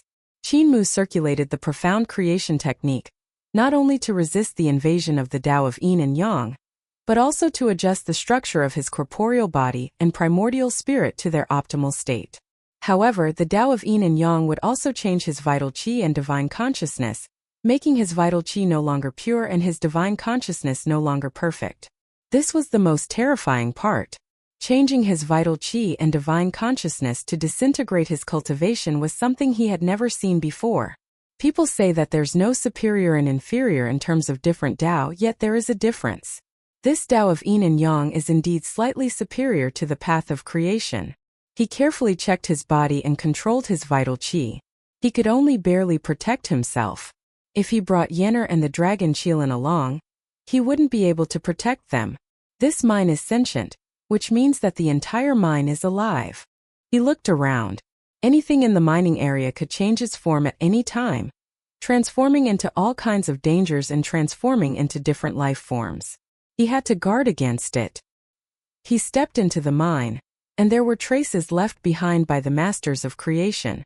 The masters of creation who had painstakingly come to this place had never expected it to be so dangerous. They were mining here, and their bodies and souls had unknowingly changed. By the time they realized it, it was too late. Qin Mu used the glassy sky pagoda to advance along the mine.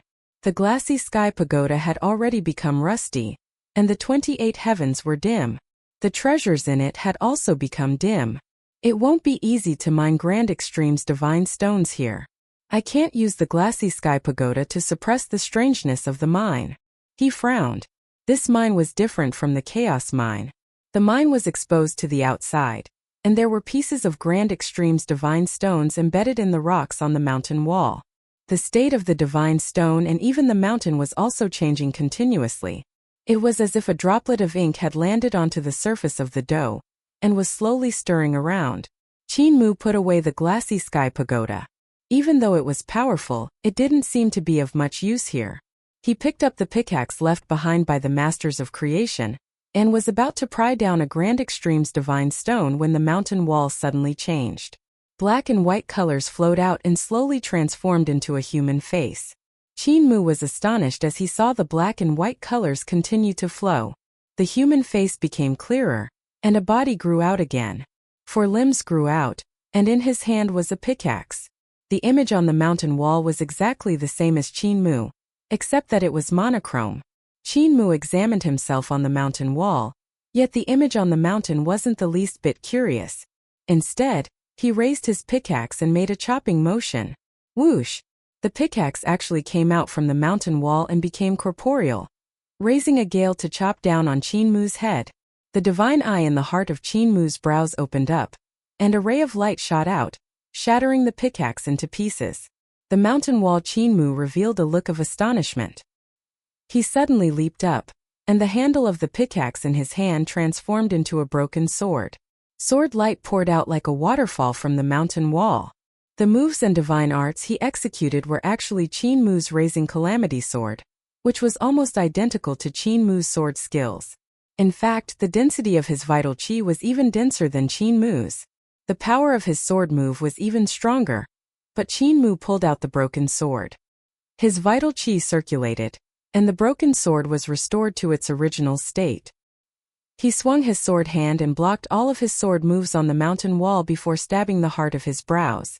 Qin Mu returned the sword back into its sheath and said with a smile, "Those who study from me live, those who copy from me die.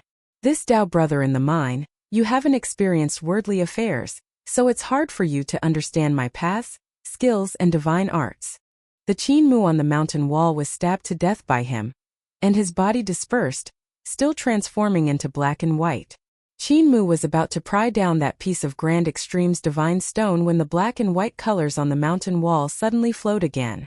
The white on the mountain wall transformed into the image of an elder with white eyebrows, white beard, and white eyes, while the black transformed into the image of Earth Count with a bull head, a tiger face and 3 eyes. Qin Mu was stunned. He saw that on the 2 walls of the mine, the black and white Grand Extreme's divine stones was transforming unceasingly. On the 2 mountain walls, the images of Heaven Duke and Earthly Count appeared one after another.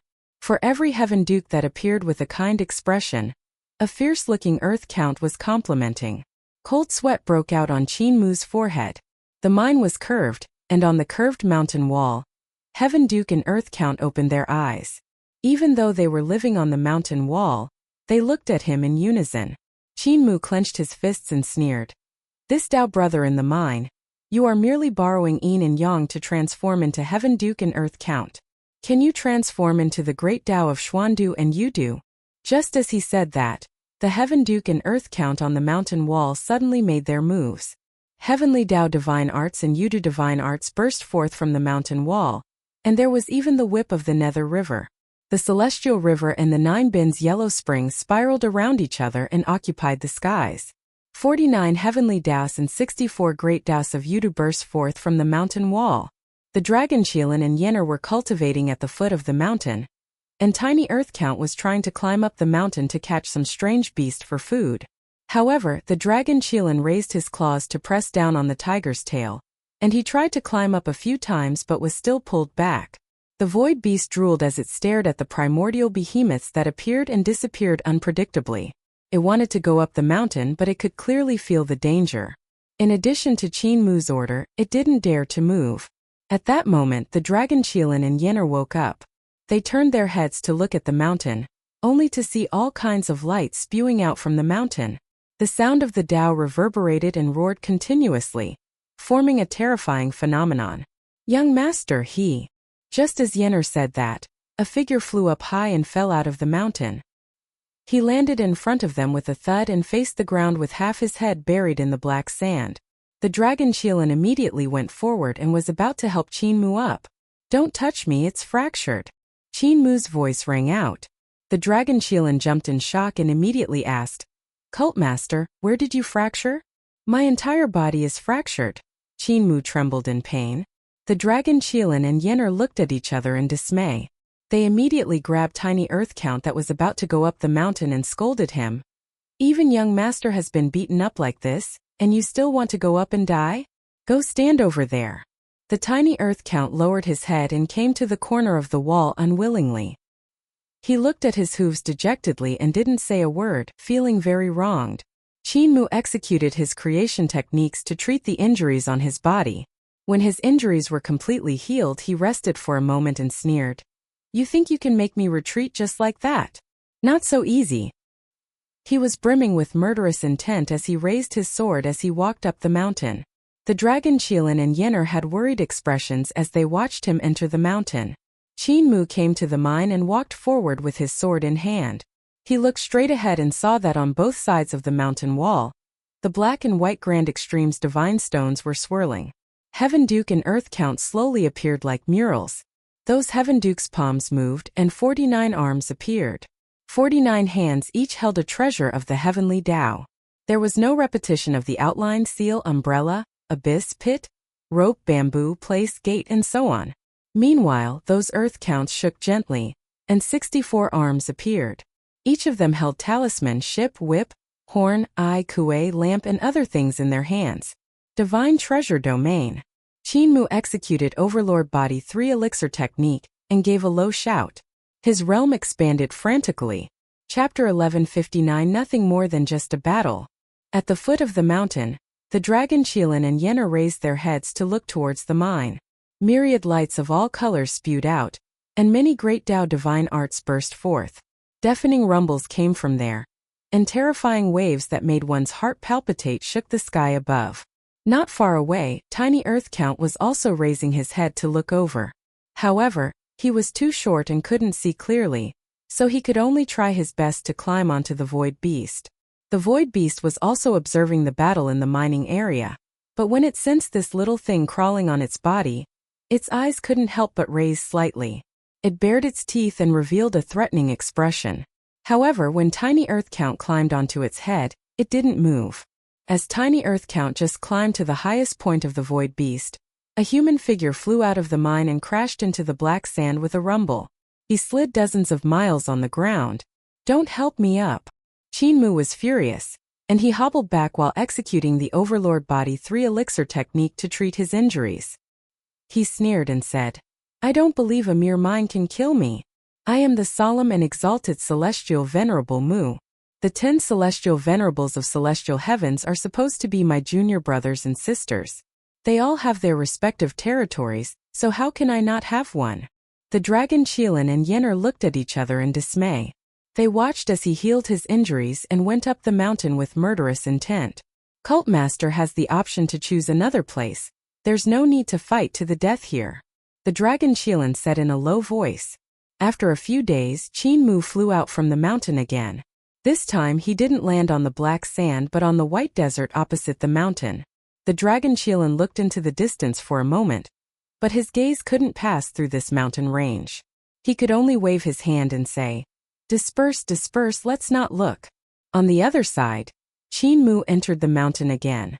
He treated this Grand Extremes mine as another method of cultivation to see if there was still any chance for him to improve. If it was anyone else, they would have long retreated in the face of difficulties, but he became more heroic the more he fought. Even if he couldn't comprehend the Tao of Yin and Yang in the Grand Extremes mine, he could still use this chance to gain a deeper understanding of the heavenly Tao and the great Tao of Yudu. He entered the mine again and was sent flying again. However, he made a comeback and was full of fighting spirit. He lasted longer in the mine. He entered the mine again and was sent flying yet again and again. However, he made a comeback each time and was full of fighting spirit. The time he lasted in the mine became longer and, finally, on this day, Qin completely stabilized himself in the mine. He blocked the attacks of Heaven Duke and Earth Count from the mountain walls on both sides of the mine by himself. No matter what kind of heavenly Tao divine art and Yudu divine art they executed, they couldn't make him take a step back. He pressed forward slowly as he slaughtered his way into the mine by 5 meters. Suddenly, Heaven Duke and Earth Count stopped their attacks and went into hiding. Qin stood in the mine and looked around. He saw that the Grand Extremes divine stone on the mountain wall was still spinning gently, and the Yin and Yang Qi on the mountain wall was still flowing slowly. He had lifted his foot and was about to step further in, but he instead retracted that foot. Cracking sounds reverberated from behind him, and Qin suddenly turned around. He saw a petrified master of creation shed his stone exterior and regain his body of flesh and blood. That master of creation walked towards him with his axe and pickaxe on his shoulder. His chest was revealed, and he looked extremely brave. To occupy this mine, it is truly difficult. Qin roused his spirit and looked at the walking masters of creation. The body of the master of creation was majestic, and every movement of his held the natural rhythm of the Tao. On both sides, the walls of the Grand Extremes mine swirled with Yin and Yang Qi. Black and white Qi coiled around each other and tunneled into the body of the master of creation. The Tao runes on his body also became stronger. He had 3 eyes. The eye at the heart of his brow still had the Grand Creation Divine Stone. A Grand Extremes Divine Stone flew over and stuck onto the Grand Creation Divine Stone, replacing it and squeezing it into his brain. The 2 eyes of this Master of Creation became very strange. Their pupils split into 2 and turned into 2 yin-yang fish that were revolving around each other. Dual pupils. The corners of Qin eyes twitched. The strangeness of this Grand Extremes mine was even more terrifying than other mines. This Master of Creation was clearly no longer the original Master of Creation, but a terrifying creature controlled by this mine. Furthermore, the Grand Extremes Divine Stone had substituted the Grand Creation Divine Stone. This means that the mind is controlling this master of creation to execute the paths, skills, and divine arts contained in the grand creation primordial mind. Qin Mu focused his attention on the master of creation. He had already arrived here, and there was no way to retreat. No matter what, he had to get the grand extremes mine. His spirit embryo divine treasure was split from grand extremes. Read yin and yang. This mind to him is of great importance. Suddenly, the master of creation raised his pickaxe and exerted strength in his legs. In an instant he was in front of Qin Mu, and the pickaxe came crashing down. Qin Mu swung his broken sword and transformed it into a long knife. The moment he attacked, it was his own divine art that entered the path. He entered the path with the knife and comprehended his first great divine art of the knife path. Knocking on southern heavenly gate, the knife light shone, bringing with it the unique path runes of the post-celestial great path as it clashed with the pickaxe. Knife path, cutting through thorns and thistles without fear of death. The dangers of heaven, the unyieldingness of earth, one knife to cleave open. If there is no road, then carve one. No need to seek myriad transformations, only horizontal and vertical strokes are needed. 1. Clang. A world-shaking explosion rang out, and Qin Mu flew backward. He stomped heavily on the mountain wall and rushed over at an even faster speed. The hands of the master of creation were raised high, and he retreated. Qin Mu was already in front of him. He raised his knife and a huge head flew up. Qin Mu landed on the ground, and the ground trembled violently. The web between his thumb and forefinger split open, and fresh blood flowed out. However, to be able to kill an opponent of the caliber in one move, this bit of injury was nothing. Suddenly, the headless master of creation raised his pickaxe again. Qin Mu was astonished and hurriedly retreated to avoid the pickaxe. The master of creation missed and pulled out his pickaxe from the ground. Two grand extremes eyes grew out of his chest, and they were terrifying. Thud! The headless master of creation put down the pickaxe and leaned against the handle. At the same time, cracking sounds rang out as the stone statues of the masters of creation in the mine shed their stone exteriors and regained their corporeal bodies. The yin and yang qi on both sides of the mountain were rampant and swam like dragons as they tunneled into their bodies. They all walked towards Qin Mu. Thud thud thud. Pickaxes were placed onto the ground one after another. The metals twinkled with cold light. Dozens of giants were laid out in a battle formation, akin to geese in flight, as they closed in on both sides. Qin Mu gripped the handle of his knife tightly, and his injuries healed rapidly. He laughed and said, "Where shall my knife lead? Nothing more than just a battle. Kume." The masters of creation either soared into the sky, stepped on the mountain walls, or sprinted over from the ground. The light reflected from their pickaxes was like the dividing line in a Taiji diagram, dividing yin and yang. Their trajectories was extremely profound as they attacked from all directions. Boom! In the grand extremes mine, a pillar of light rose from the ground and transformed into a black light. Another pillar of light rose into the sky and transformed into a white light. In mid-air, the two pillars of light swirled and collided with the top of the sky. From afar, they looked like yin and yang grand extremes fish that were swirling around each other. At the foot of the mountain, the dragon Qilin and Yenner looked at this sight in a daze. They didn't know what had happened in the mine. The light slowly dispersed, and the imposing masters of creation stood in a circle with their pickaxes in their hands. In the center was a pile of rotten flesh. Qin Mu was beaten into meat paste by them. The masters of creation were expressionless as they raised their pickaxes and prepared to leave. The substances in the mine was changing rapidly, and the masters of creation were rapidly retreating. The pickaxes in their hands also followed the path of their divine arts as they retreated. Some of them rose into the sky, some stepped on the mountain walls and ran backward, while some retreated into the ground. Meanwhile, the meat paste was also changing rapidly, turning back into Qin Mu's appearance. Everything seemed to have returned to its starting point. Nothing more than just a battle. Come! Qin Mu shouted. Chapter 1160. It is not that the fierce dragon can't cross the river. Black and white dual pupils revolved around in the eyes of the masters of creation as though they were astonished. However, they didn't have such thoughts. Qin Mu's roar rang out and the masters of creation rushed towards him once again. Those that rose into the air before rose into the air once again. Those that stepped on the two walls of the mountain stepped onto the mountain walls. Those that sprinted on the ground sprinted across. Their pickaxe traced the same trajectory as before, carrying the marvel of the Tao of Yin and Yang as they attacked Qinmu from all angles. Boom! Violent tremors traveled over, and a black yang and a white yin fish appeared in the sky once again, swirling around each other. At the foot of the mountain, the dragon Qilin raised his head to look around and was astonished. I think I've experienced all of this before. In the mind, time seemed to have returned to its original point. The masters of creation killed Qinmu and beat him into a pulp. However, in the next moment, they returned to their original positions and stood in their formation, one with their pickaxes. Qinmu still stood in front of them and laughed loudly. Come! Everything seemed to repeat itself.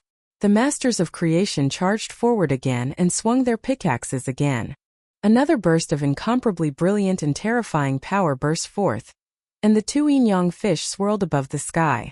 However, this time Qinmu survived. He stood shakily in the midst of the masters of creation and didn't collapse. Every repetition he used different moves. After 3 times he had already found a path to survival. Qinmu grinned and his mouth was full of blood. He chuckled. I'm not dead. Puh. Behind him, a master of creation raised his pickaxe and stabbed it into his head, shattering his skull. The other masters of creation raised their axes and pickaxes and smashed down one after another. At this moment time seemed to rewind, and in the next moment, the masters of creation returned to their starting points. Qinmu stood there perfectly fine and laughed loudly. Come dash! At the foot of the mountain the dragon Qilin, Yenner the void beast, and tiny earth count were already used to the 2 black and white pillars of light and the 2 yin-yang fish that appeared in the sky from time to time. They continued to do their own things. Tiny earth count laid on the head of the void beast, drooling as he and the void beast stared at the primordial behemoth on the mountain. Yenner took out the treasure basin that divine King Langwa had given her as she planned to create even more spirit pills. The dragon Qilin laid in front of the village door, dozing off. But in the mine, Qinmu was killed time and time again. However, with each revival he stayed alive for longer and longer. Finally, as he was pulverized again, a change occurred. Just as everything was about to return to the beginning, the masters of creation opened their mouth wide. Yin and Yang Qi rushed out from their mouth like dragons in flight as they swarmed into Qinmu's body. It was obvious that this grand extremes mind had given birth to its own consciousness. It realized that Qinmu is using his shameless method to become stronger, and to gain a deeper understanding of the Tao of Yin and Yang. Hence, it took the chance to assimilate him when Qinmu was dead. When the Yin and Yang Qi left the masters of creation's bodies, they quickly petrified back into stone statues. When the Yin and Yang Qi tunneled into Qinmu's flesh and blood, they clashed violently with the unchanging material divine art too. When Qinmu, who was beaten into a paste, would recombine, he sometimes transformed into pieces of stone, and other times his flesh and blood would reappear. At times, he would transform into multiple monsters, but occasionally his own figure would appear. Celestial Venerable Ling invented the unchanging material divine art, using the path of creation as its basis.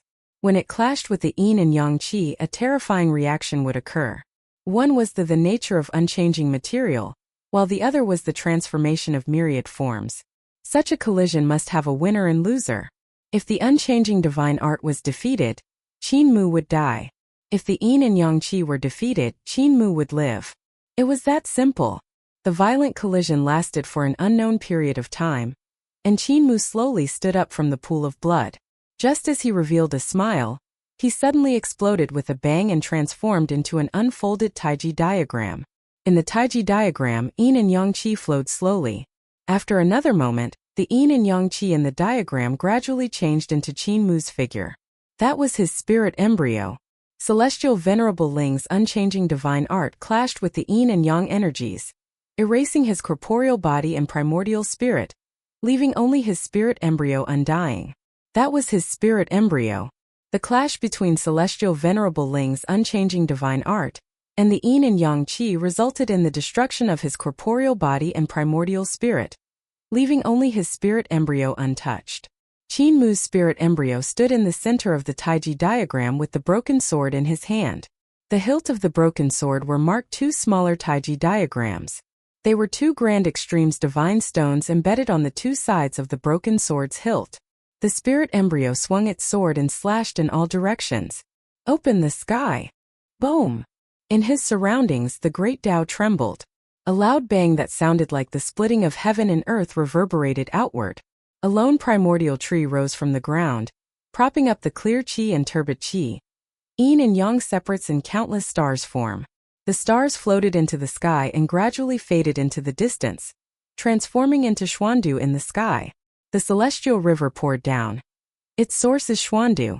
As it flowed through the land of the four extremities, north extremities appeared, giving birth to two ancient gods. One was Xian and the other Wu. Xian Wu fused together and snake is intertwined with tortoise. With a violent shake, countless stars of the northern sky was formed. The ancient gods of the northern heaven appeared in all different shapes and sizes, guarding their respective territories. The celestial river continued towards the west and west extremities appeared. The white tiger roared and countless stars appeared in western heaven. The ancient gods of the western heaven presided over the stars, and their abilities were remarkable. Next, the vermilion bird of the south extremities, the green dragon of the east extremities, and all the star fields and constellations appeared. The celestial river flowed through Yuandu and coiled around the primordial tree. The myriad heavens, emitting their assorted rays of light, all hung around the primordial tree. The celestial river was vast and mighty, flowing into the sea before finally sinking into the gloomy Yudu. Following the 29 bends yellow springs as it transformed into the Netherworld River that coiled around Earth Count's body. The Netherworld River reached Earth Count's feet and fell into the ruins of the end, gushing into the great abyss. 4. In the great abyss, a double-headed lotus gently swayed as it welcomed the river water, growing out of the pitch-black great abyss. On the other side of the ruins of the end, the celestial river emerged and appeared above Xuandu. It flowed between Heaven Duke's brows and his long eyebrows fluttered as they reflected the celestial river. In the darkness under Heaven Duke's feet, tremors came from heavenly Yin world. Countless black soul sand flew and descended into Qin Mu's spirit embryo, transforming into 3 souls and 7 spirits. On the Taiji diagram, clanging sounds rang out continuously, and the sound of Tao rang out. From the Yin and Yang Qi, rows of celestial palaces could be seen emerging from the diagram. The Tao voices of the celestial palaces rumbled and vibrated, bright as new. On the Taiji diagram, clanging sounds rang out continuously, and fluctuations in the Tao rang out. From the Yin and Yang Qi, celestial palaces could be seen emerging from the diagram. The Tao sound of each celestial palace rumbled and vibrated, bright as new. In each celestial palace's god execution stage, the Yin and Yang Qi changed rapidly like 2 divine knives that could cleave through anything. This was Qin Mu's spirit embryo divine treasure domain. Suddenly, the divine treasure realm shrunk rapidly and became smaller. In a short time it was compressed into the shape of a brain. In the surroundings of the brain, blood vessels grew, bones grew, hair flew, and Qin Mu's face appeared. Next, his facial features, heart, 6 organs, and 4 limbs grew. Qin Mu stretched his hand out to grab the sword.